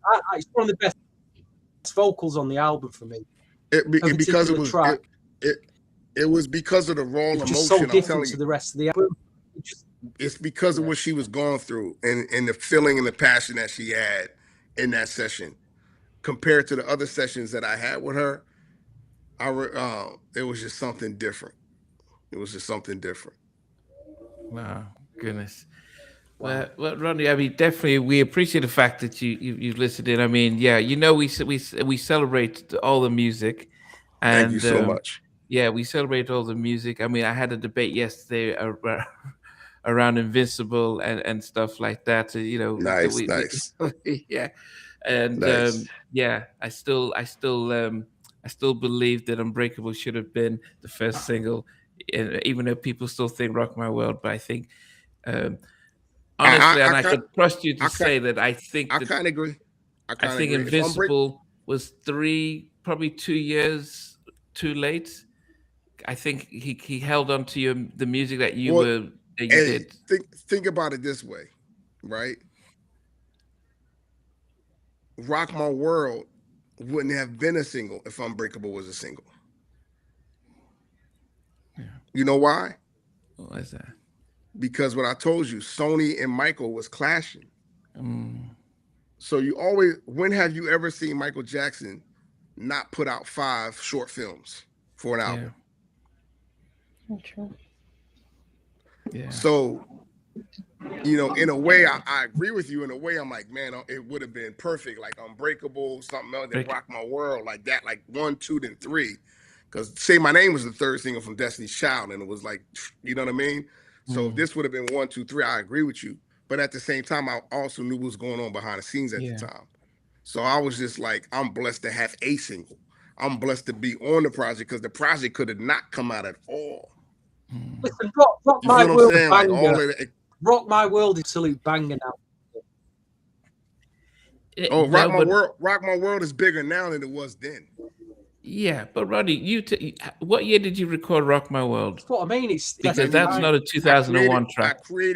I created the track, the demo. I played it for Mike in March of 1999. You see that? So 2 years late, because by the time it came out in 2001, it wasn't. Your sound had moved on. Your sound had moved on, and it definitely moved on. Then that was why I said that most of the tracks you did, if it come out, most of us believed if the album came out in '99, it would have been a bigger album. But by 2001, the sound was different. But it would. But what I'm saying, it wouldn't have. Yeah, because of him and Tommy. Because the turmoil that was going on behind the scenes, it was never going to be. It was never going. It was never going to be. Like, it's one of those things where,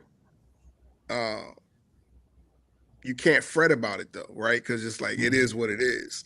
Like at the end of the day, like if I don't do Rock My World, I probably don't do Deja Vu for Beyonce.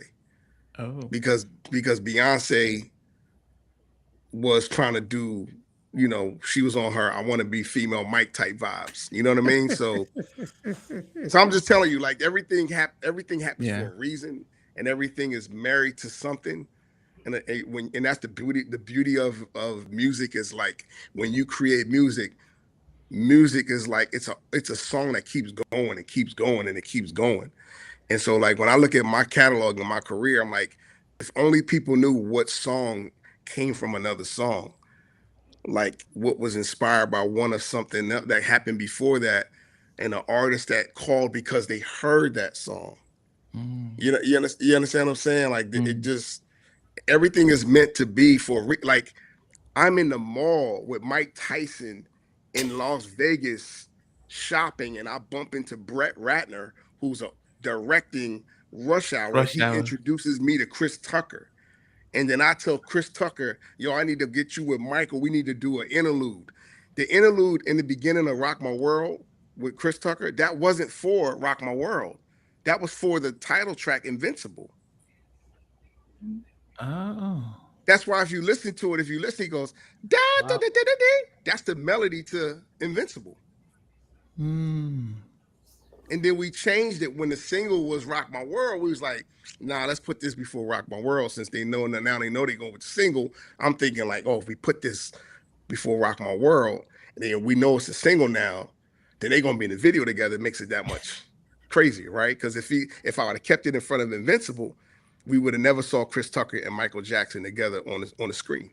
Had they met before? Were you the one to introduce them? Yeah. Oh, wow. Oh.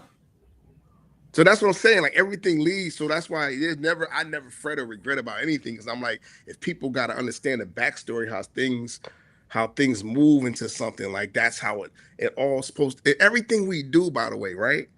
Everything we do in life is meant to be the way it's supposed to be. Yeah. Like we not down here writing this script. You know what I'm saying? We not right. This thing is already written for us. We just the actors playing it all out. Definitely. We just playing it out, bro. So I'm like, for me, I'm always like, I've learned to just look at everything as like it's almost like, man, every song I created is just an interlude. It's an interlude to the next thing. That's all it is. Interlude to the next one. Interlude to the next one. You don't get Beyonce and Lady Gaga telephone if you don't get The Boy's Mind. It don't happen. It don't happen. I'm telling you, it don't happen. The harp sound on The Boy's Mind is the harp sound on telephone 12 years later. Right? The concept of two females on the same song 12 years later. It's only because it was done with the boy's mind. No different what the Bible says. There's nothing new under the sun.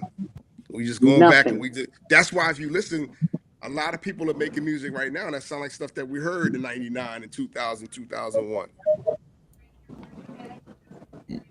Yeah. That's right. You know what I'm saying? Everything is already done. Like you said, everything is already done. It's written. He knows every stupid thing we're gonna do. He knows every good thing we're gonna do, every wrong avenue, everything he does. He knows everything. He's all knowing. You don't get New Jack Swing without James Brown. You don't get Blackstreet's first album without Atomic Dog by George Clinton. You don't get it. That's what I'm saying. You don't get Bobby Brown. You don't get Bobby Brown's album that he did with Teddy and Joe Stone Street and all of them without Atomic Dog. Like everything, you got to understand, nothing's new under the sun. So our inspiration is coming from something. Yes, definitely. You know, Rodney, we can speak to you forever, but I know I'm out. We're blessed. I'm so honored to be a part of that, and I'm gonna keep watching y'all. Appreciate you coming on. Really appreciate it. So don't say nothing bad. So don't say nothing bad about me. Don't say nothing bad about me. I'm gonna keep watching because if y'all do, I'm gonna jump back on. I got the link now. Later, y'all. God bless. God bless. Goodness. Goodness. That was dope. That was dope. That was a good look. Yeah, definitely. And he answered a lot of stuff that we probably wouldn't have asked, right? Or didn't even know. Like my mouth was just like, huh? What? Well, even the locks. No, what you were gonna say, Nampi? I'm sorry. No, I was saying even the stuff about the locks and you know, and Stevie's song searching and stuff like that. Yeah, but you know, that's why I always say, you know, always make sure we're positive because you know, as we always hope people are watching and joining in. But you know, we appreciate Rodney for taking his time this evening and stuff. I don't even know where we are. So we're number five. Number five. Okay. My number five. Let me get back to number five. So everyone's no, I did mine. Did I? Because I did mine was Can't Get You Off My Mind featuring the Lock. So that was my number five. Stevie, did you do your number five? Okay, so Stevie. I went for the title track, Share My World. Over the last few weeks that I've been listening to it, it could have been a lot higher up. I think it's just, you know, I probably appreciate this track a lot more now than what I did back then. It sounds amazing. You know, it's still after 27 years on, it's sounding really good now, and that's whether Rodney was there or not. So number five is my top five. Right. It's in my top five. Larita, what did you get for number five? So number five, I mentioned it a little bit earlier. It's like one of the songs that I remember from this album. I didn't realize it was from this album, but I remember when the song came out and I really loved it. And it has the sample from Rick James, which is Love Is All We Need. Oh.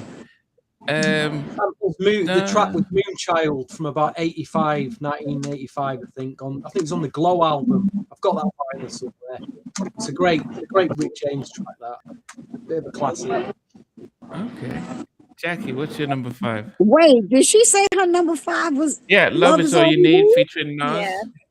A big track, very big track. Ooh. Jam and Lewis track. Ooh. Big track. Okay. I'm gonna leave you alone. I'm not gonna destroy your moment. I'm not gonna destroy your moment. um, my number 5 is the R. Kelly joint that sound like it should have been on R. Kelly's album. Wow. I mean, I love that song, but I'm like you, Stevie. I agree. I think it should have been on R. Kelly's album. I think it probably was for R. Kelly's record, and they ended up being a duet type of song. But it starts off with R. Kelly. I would have rather it started off with Mary and not him, but because it does make it sound like it's an R. Kelly joint. But that's it for me. Let's go to the next one. Okay. Number 4. My number 4 is Mary's best duet. I think this was her best duet, better than what she's done Casey and JoJo or stuff. And it's on and it's on. I was like Wow. the king and queen of R&B Wow. together on the track, and I just I loved how, because normally when she's on a duet, she takes command. But I thought like, okay, I felt like R. Kelly just got the vibe right. I just loved He did. yeah, I loved how they Dope. vibed together. It was like, because R. Kelly said, just slow down, Mary. Don't need to scream. Let's just talk it through. And I felt it, yeah. And it's on and it's Uh-huh. on. So that's my number 4. Yeah, I thought as I said, I never liked the duets on her previous albums, but this one I thought, yeah, this was my favorite. It's been my favorite. Yeah, Stevie, number 4. I really debated putting this at number 1, and Rodney's just summed it all up. But he's kind of confirmed what I was thinking about the record anyway, about a vocal and how different it was the rest of the album. And I was just like, on a first album, she tried to go jazzy on Love No Limit, and I wasn't sure she kind of pulled it off on some of the notes. But so different on this, she pulls it off so well on this record. And like I say, it's got the classic vibes from Roy Ayers. I think it's a brilliant track. It could have been my number 1, but it's ended at number 4. But Searching has made my number 4. What a track! What a track that is! It should be in your top 5, folks. It should be there. No debate. Just the quality of the vocal, the musicianship on it, beats on it.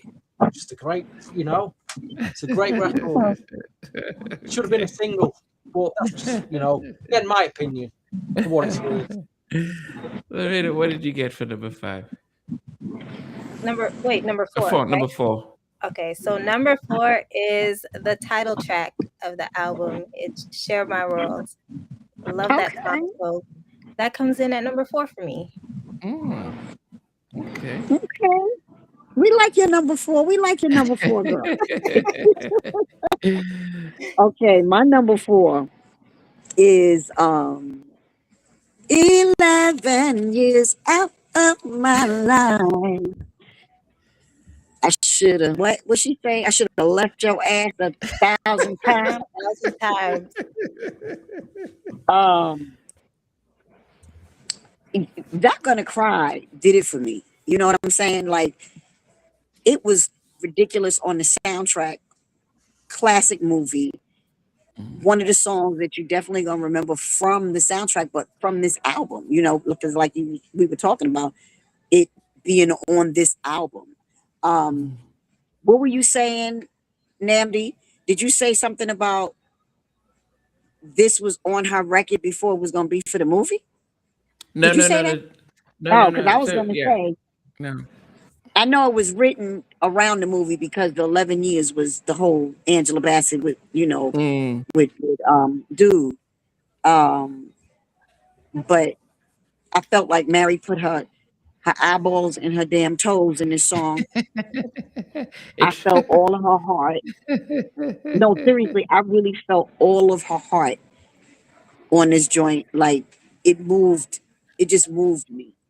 I thought this was one of Mary's dopest ballads, to be honest. I know she got a lot of dope ballads, but this one was so heartfelt.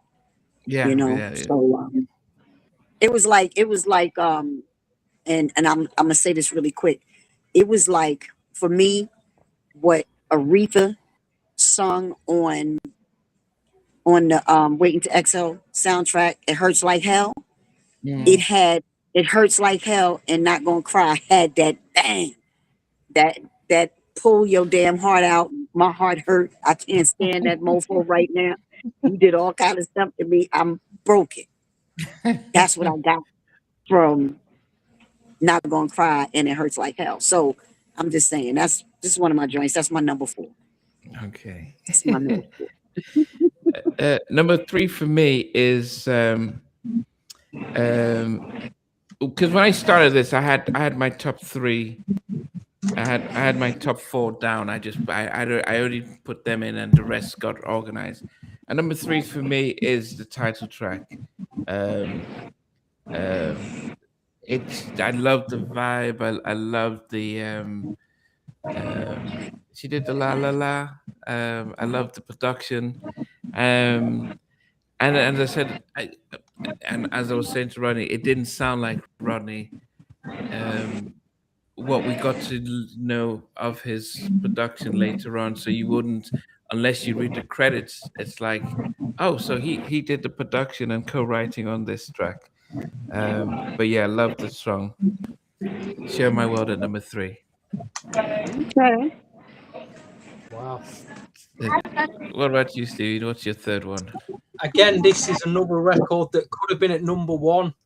I think the only reason I didn't put it at number 1 is because back then the DJ played it every single week to the point where I got a bit fed up of hearing it. You know, when you hear a record too many times, you play it fair play. You know, it was a big play.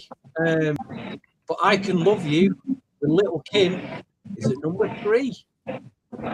Again, it could have been number 3. It's a number 1 record.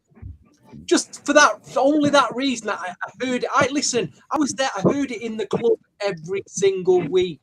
And these certain records, if you hear them every week, you just get a bit tired of hearing them. You don't hear them again. They're just club records. This is 30 years later. You know, make it seem as if you've been in the club the whole week for the last 30 years. It's 30 years later. My memories, just my memories of that time. The club that I went to at the time, I ended up DJing in that club. There was a lot of UK R&B artists that came and performed there. You know, my history with ladies is in that. The club was everything at the time, and I can remember all the records that got played. So, and this was one of them. You know, I can look. There was about three big tracks from this album that got played every single week in that club. And you know, I'm just a bit. You know, it's like how much chocolate can you eat before you start to feel sick? I don't know. You know what I mean? It's one of them. But it could have been number 1. It could have been number 1. I Can Love You. Is it? You know, it's a 1, 2, 3 record on this album. You know, let's see where you've all put it before you all give me an hard time. It Let's had see to, where but you know, it had to bang in your head though.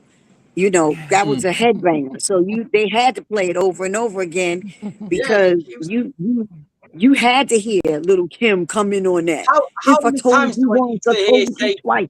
Come on. you know, Belle Biv DeVoe Poison? There's another one. I don't need to hear that record in my life again. Too many times. Okay. Okay. What did you have for your third song? Well, this one had me feeling like I went through a divorce, a bad relationship, and I was a kid. I think I was in elementary school with this song. He was singing like the rent was due. It was on a big soundtrack. I love this song till this day, and that's Not Gonna Cry. Wow. Even as a kid. Yeah, I was going through it with her. Right. Yeah, 11 years, man. I knew this. I was like, man, I've never heard somebody sing a song that felt like it was actually them telling us, giving out autobiography. It felt real. I'm thinking that It felt real. I felt like I was going through it too. Casey Heartbreak was still raw. Can we do a remake and put 18 years in there for me? Can we change the record and put 11 years? I don't know how we can work 18 years in there, but I felt that. I felt that record too. I'm with you, girl. She said she was a little girl and she felt it. Yeah, That's I was in elementary school, and yes, that's how I felt like I was going through it. right. That's crazy. I love that though. I love what you say. My number 3 is everything. I love everything. I love everything. I just thought it was because again, coming from the My Life album, Mary had a lot of pain in that album. So everything was just pretty to me. It was that now she's floating and she got flowers around her. So, maybe somebody's treating her nice. Somebody done, popped a little nice bottle of wine and she's just feeling good now. And everything is everything. That's my song. I love everything. I thought that was a great record for her. Jimmy and Terry did their damn thing, of course. But that's it. Come on, Namdi. Okay, so number 2, so the penultimate song. I loved 7 Days. I love getting George Benson in and being introduced to a new audience. I love the, because I think the first time we saw somebody sing about the days of the week were Sherelle and Alexander O'Neill. I just love the whole vibe of this and getting George Benson in. So 7 Days is really high on my list at number 2. Okay. Yes. Wow. Yes. It's number 2. I'm sitting up here saying wow too, You Stevie. stunned me again, Nam. You do every week. Because something is missing here, Stevie. I'm with you. Something we Something miss. is not yeah, I loved it. I love the whole vibe of this. As I said, it was different from what she had done her first 2 albums. It was almost a mature, a chilled, and singing about love in a different way.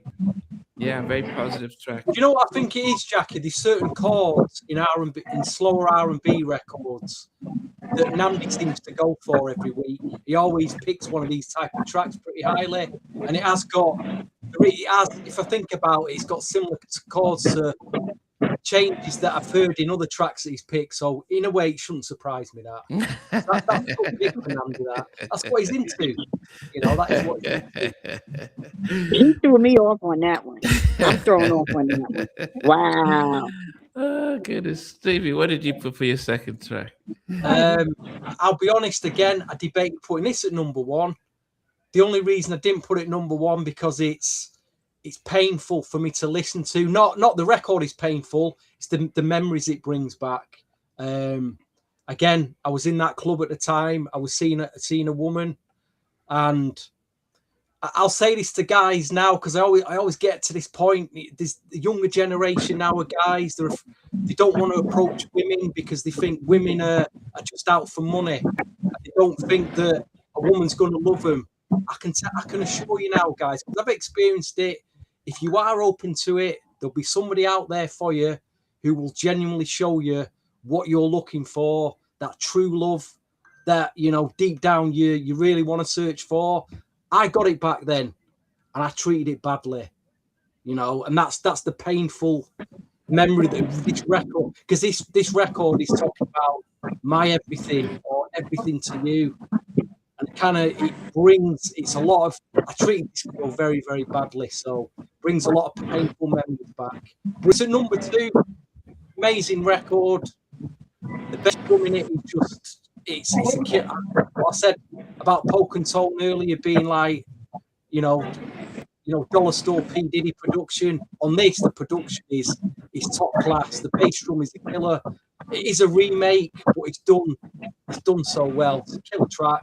It was a single. Rodney did a remix of it, but everything is at number 2. But again, brings a lot of painful memories back for me, if I'm honest. I don't want to. Wait, did I mess up everything? Who produced everything? No, Jimmy and Terry. Oh, okay. I thought Poke and Tone. Jimmy and Terry. No, you got it right. No. Yeah, because I was like, yeah, Jimmy and Terry. Tone and Poke didn't do that. Yeah, that was Jimmy and Terry. Okay. Oh, I was right. making sure I wasn't tripping. I stand corrected. What a lot of production. Maybe it's too good for Comfort Zone then. Too good for him. As I said earlier, I thought it was a bit too good. But we appreciate the fact that you are, you know, you're talking about what you did bad to somebody and you wanted to fix it because you know you had a good one and you messed up. It's That's so unfixable, beautiful. unfortunately. Unfixable. But you know, when you're younger, and we talked about this before, when you're younger, in all of our younger days, doing stupid stuff. If I felt like if we weren't following, you know, the Most High the way we were supposed to, we did stupid stuff, and we were, you know, falling in love for what we thought was love, but it was all flesh. You know what I'm saying? It was lust, and so you know when you got that one that it's not a lust thing, it's really a love thing in your heart, and you messed up. You know what I'm saying? You messed up, and you feel bad about it like 30 years later, Stevie. So no, I appreciate, you know, I appreciate you. I said that to you before. I appreciate you saying what you say to men when you do, because a lot of, you know, our men and women need to hear these things. So thank you, Stevie. We love you for that. Thank you, Jackie. Lorena, what's number 2 for you? Number 2 for me, I guess I'm not tired of this song because I guess I was not in the club. And like I would say in Montreal, we don't have a 24/7 hip hop R&B station. So I only got this song when it played, like if somebody had the album or what have you. But when I go to a party and they play the song, I'm still with my friends, we get hype all the time. And that is I Can Love You with Lil Kim. Okay. Wow. Definitely interesting to see what everyone puts at number 1. Okay, That's Jackie. a crowd mover. My number 2. My number 2. Because I love my Nas. Jimmy and Terry killed this, but that Nas and Mary killed this, but that Nas rap was for me. That Nas rap was, you know, I'm from New York, so you know how we do. And you know, when he said, I don't know how the rap goes, but he said something about when you feel this, no, when you play this something banging in your residential district, something. All I know is when I heard the rap on this, that was it for me with the Nas rap to it. It made it a dope, ridiculous song, but the track was crazy. Jimmy and Terry killed this track. So Love Is All We Need is my number 2. Wow. That's one of my joints. Okay.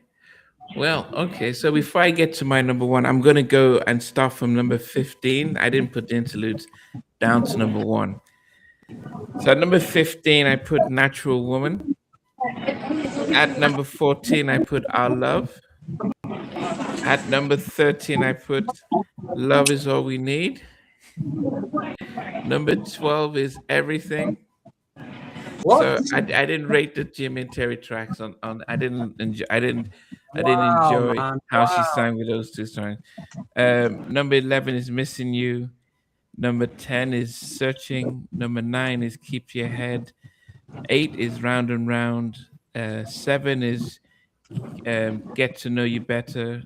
6 is Not Gonna Cry. 5 is Can't Get You Out of My Mind.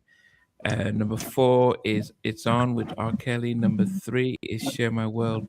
Number 2 is 7 Days. And I think this is, you know, if we're looking at, you know, top 5 Mary tracks of all times, I Can Love You. It's with the way Kim comes in, it's a bang at any decade, any time frame. It is such a needs no introduction. If it comes on, I mean, if you saw her on, I think it was Soul Train Awards or maybe one BET Awards, and she was just doing a dance to the track, and then Little Kim comes out. I think R. Kelly.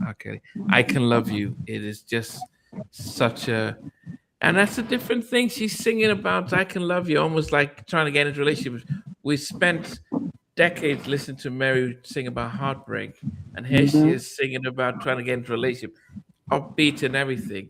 And then Kim's. This was in Kim was on at her peak as well. Yeah, certified #1 on this album. Okay. Yeah, we did a gas song. It's never gonna get old, right, Mac? And the video was beautiful too, because she's just bobbing as Kim is rapping. It's iconic. Stevie, what's your rundown? I've just got an honourable mention for Not Gonna Cry. I think the only reason it didn't make my top 10 is because it was a few years old and it was already out on a soundtrack, and it was put on the album as a bonus track in the UK. But number 10 was a clash between Round and Round and 7 Days, and I went with 7 Days. Number 9 was Get to Know You Better. Number 8 is It's On with R. Kelly. Number 7 was Keep Your Head. Number 6 was Can't Get You Off My Mind. Number 5 was Share My World. And now from 4 down to 1, any of these could have been. Honestly, I was struggling to. What should I put number 1? There was no definitive number 1. But number 4, Searching. Number 3, I Can Love You. Number 2, Everything. And I've always got a little story. Number 1, I think I ended up going with this at number 1. One about how it made me feel, and also the memory of, and I've mentioned it on previous podcasts, an older DJ friend of mine in the early 90s took me in a warehouse that was full of vinyl from the US, sealed vinyl that was deleted or cut out. It's full of rock pop, and there was a black music section. And he'd just say, Steve, hold your hand out. And they were only 99p or 99 cents, the albums. Hold your hand out. You're going to just buy all these. You don't, just trust me. And we get to the Rick James section. And he puts like 5 albums of from the 80s. I'd never heard of Rick James. I'm like, I'm listening. I want Bobby Brown. I don't want Rick James. You know what I mean? Look at this dude. He's got this hairdo. Look at his clothes. Who's Rick James? For what? I'm never going to listen to these. But I'm so glad he did, because he released an album in 1985, Glow, with a track called Moonchild on it. I used to play it all the time when I bought the album. So to hear Mary J with this track, sample it, and retain the original vibe of that track, I was blown away. It had Nas rapping on it. I'll be honest, take the Nas rap out for me. Nas is one of the best rappers of all time, but I wouldn't have been mad if Nas wasn't there. It does add to it, but I like Nas. But I think the chorus kills me. The chorus just gives me so much goosebumps. I like what she's saying. The track is a very positive track. It's a very upbeat track. And that's ended up at number 1 for me for all those reasons. So Love Is All We Need is at number 1. Thank you, please. Miss Lorena, take it away. I love it. Well, I just have honorable mentions. The 2 that I have is Missing You and Keep Your Head. And so then at number 10, I have It's On. Number 9, Get to Know You Better. Number 8, Searching. Number 7, 7 Days. Number 6, Can't Get You Off My Mind. Number 5, Love Is All We Need. Number 4, Share My World. Number 3, Not Gonna Cry. Number 2, I Can Love You. And number 1 for me is my favorite song. Again, this is a song that I've always listened to all the time by Jimmy Jam and Terry Lewis. It's Everything. That's a nice number 1. Nice number 1. Okay, girl. We see you. We got 3 different number 1s so far. Interesting. Yeah, we do. Let's see it. Okay, here we go. So I'm gonna tell y'all the song that I thought was the worst was the remake of the remake of Our Love, because first of all, may my uncle Mtume rest in peace, James Mtume. I love Tomb, but I thought this was the wackest remake of Our Love on the planet. And if he was alive, I would be calling him right now. Like, I forgot how whack this song sound. So that was my one that didn't even make. And we're not going to talk about the other ones that didn't make it, but that one was at the bottom for me, because you can't mess up a Natalie Cole joint. So we say, Mary, we didn't like you doing a Natalie Cole remake, boo. So from my number 10 on up. So number 10 was Get to Know You Better. Number 9 was Share My World. Sorry, Rodney. Share My World. 8 was Round and Round. 7 was 7 Days. 6 was Missing You. 5 was It's On. 4, Not Gonna Cry. 3, Everything. 2, Love Is All We Need with Nas. And y'all should already know my number 1 because y'all know I'm a hip hop head. But when she said, "Who you hugging? Who you wanna be loving? Dipping on your ninja Honda with Tanisha and Rhonda Wood." First of all, the track was crazy by itself. Rodney, you killed this daggone track, like destroyed it. I'm talking about destroyed it. I Can Love You is one of my favorite Mary joints. Besides the one that she did with Drake, with Dre, sorry, Dr. Dre. Oh, Family Affair. Whew, Let's every get it time I pumping. hear Okay. that, that's my joint. But I Can Love You is my favorite. I Can Love You, I think, is my favorite Mary song. I think it's my favorite Wow. Mary song. Wow. Dun, I dun, dun. love this song. And again, I thought it was a brilliant album. I thought it was too many tracks. It was a lot of filler tracks on there to me. And I don't know. Did Rodney say that who A&R this record? Did he say Hank Shockley? He I said don't Hank remember. called him. He said Hank Oh, called he him said too. Hank had called him. Yeah. Hank and his brother is Hank and Keith Shockley are my good friends that I love. Hank was there when I was there, but I knew Hank before that. And you know, MCA was moving at that time. You know, it was hot. Uh, MCA Uptown, whatever was moving out of there was hot. Everything, and I thought that hearing Rodney's, you know, his story about stuff happening the time it's supposed to happen, so the next thing would happen.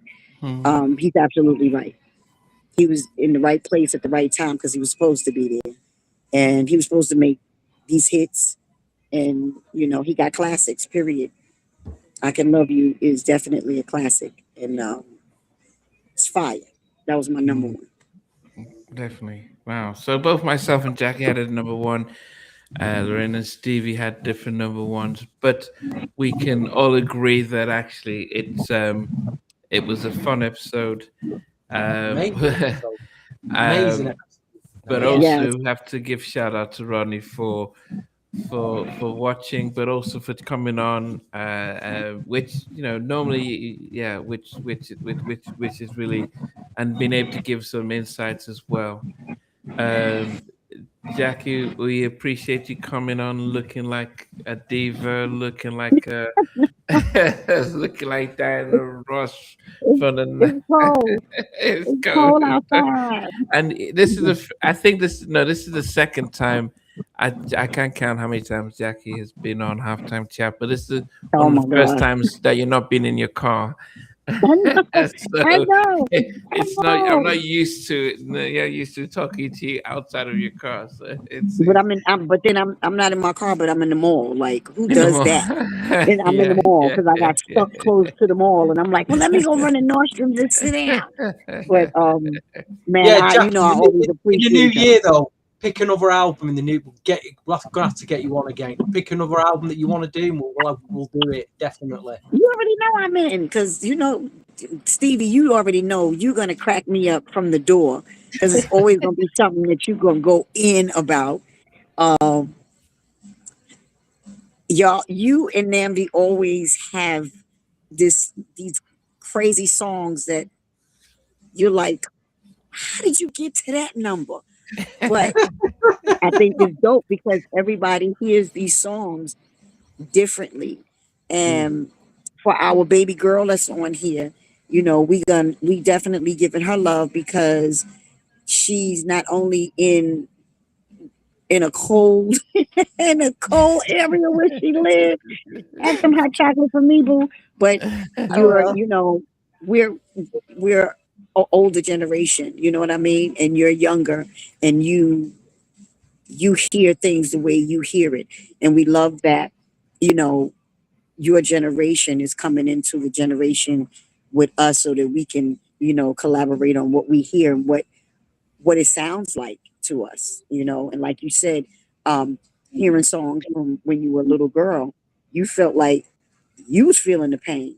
Mhm. That's how I was like you when I heard, you know, Phyllis Hyman or Shaka Khan and them when I was young. I'm like, you know, I was like you. So just hearing you say that, that warmed my heart because I'm like, well, damn, now I'm older, you know, damn near 60 in these 50s, damn near 60. Um, we, you know, now we can appreciate the ones that are, you know, before us saying how they feel about music. And I thank you, Lovey. I really do. I thank you for you giving your, you know, at one point I thought you was gonna go to sleep on us. I was like, wait, boo, wake up. What happened? We losing you. Because you know, No. you start listening to the older crowd and be like, you know what? In your head, you was probably like, they boring me. Can we No, hear I was some? taking it all in because I love R&B music so much. Well, I love music in general, but R&B is it for me. So just to learn and hear from you and then hear from Rodney and then Stevie always has great stories and so does Namdi. So I'm just taking it all in. Like this experience is truly like really great. It's like one of my top experiences this year. This is super dope. Jackie, No, she's got a podcast, Total R&B podcast, and she interviews upcoming artists. oh, okay. Oh, that's Really dope. got, she's got eight If of the new artists. you can have So me anytime you want, girl. Just let me know. yes, Oh, I would love go I on might, the Total R&B podcast, please. Go on oh there. yeah, definitely. I will definitely support. And if you need Yeah, some other please. artists that I can call that I know, let me know. And I'll you know, I'll send some people to you. You know, oh, my friends. I got a few of them in the business. Only a few. Only a few. Some of them is trash, but I got a few. Nah, but I love you guys. Thank you always for, you know, asking me to come on.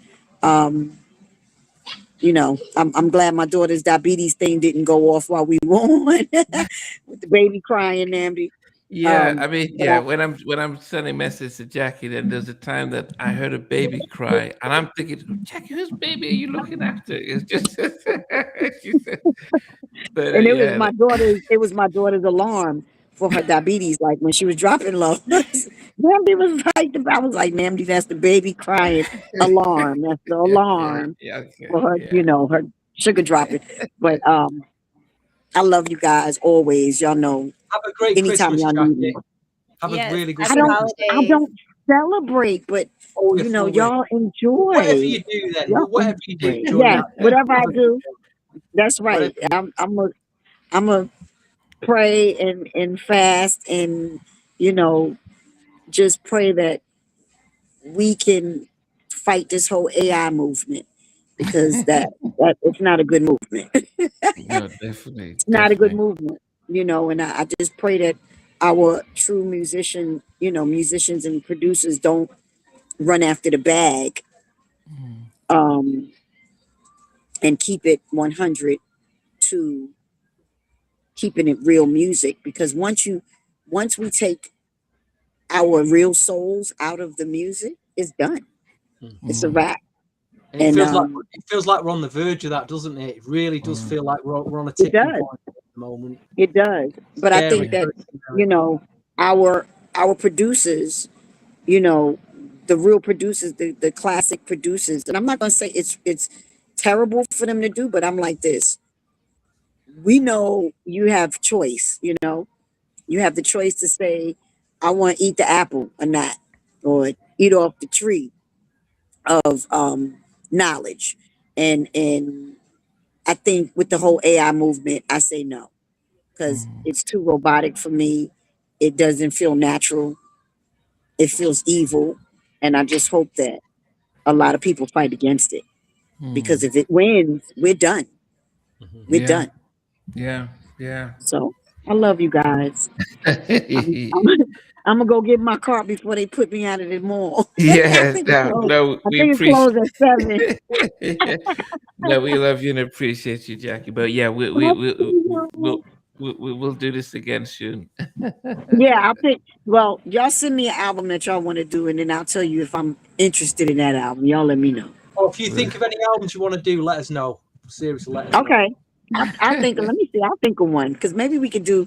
Can we go back a little bit? Maybe. Of course we can. You're talking about what 60s, 70s? What are you talking about? Oh, 80s. No, not 60s. I'm not a 60s girl. I'm a 70s girl when it comes to like the real music, the Earth, Wind and Fire, Ohio Players, Rick James and them coming from the 70s and 80s. I like that's me. Like that's the music I grew up on. Confunction, SOS Band, you know, when that's how I met Babyface and LA and Babyface. I met them when they were the deal. We were on the road together. And that's when I met LA and Babyface. And when I kid you not, and I think I told you this before, Namdi, they used to get off the bus with suits on. And I'm like, how the hell did y'all sleep in suits? Because y'all came off the bus, everybody got a suit on and Jerry curls, and y'all look like y'all about to go on stage. You know, meanwhile, we look crazy. You know, we from New York, we all dusty, we all getting off the bus looking crazy. And they coming off the bus with suits, you know, and their Jerry curls and stuff ready to go on stage. No lie, no lie. But that's why I love LA Reid to this day. LA was always my favorite. We talked all the time. That's my boo. I love LA Reid. But anyway, we got all of those stories for later. So let me think of a record. Let me think of a record. Don't All right, worry. y'all. So All right. I'm gonna go get Miss Snow. I'll see y'all later. Stay All right, warm. Jackie.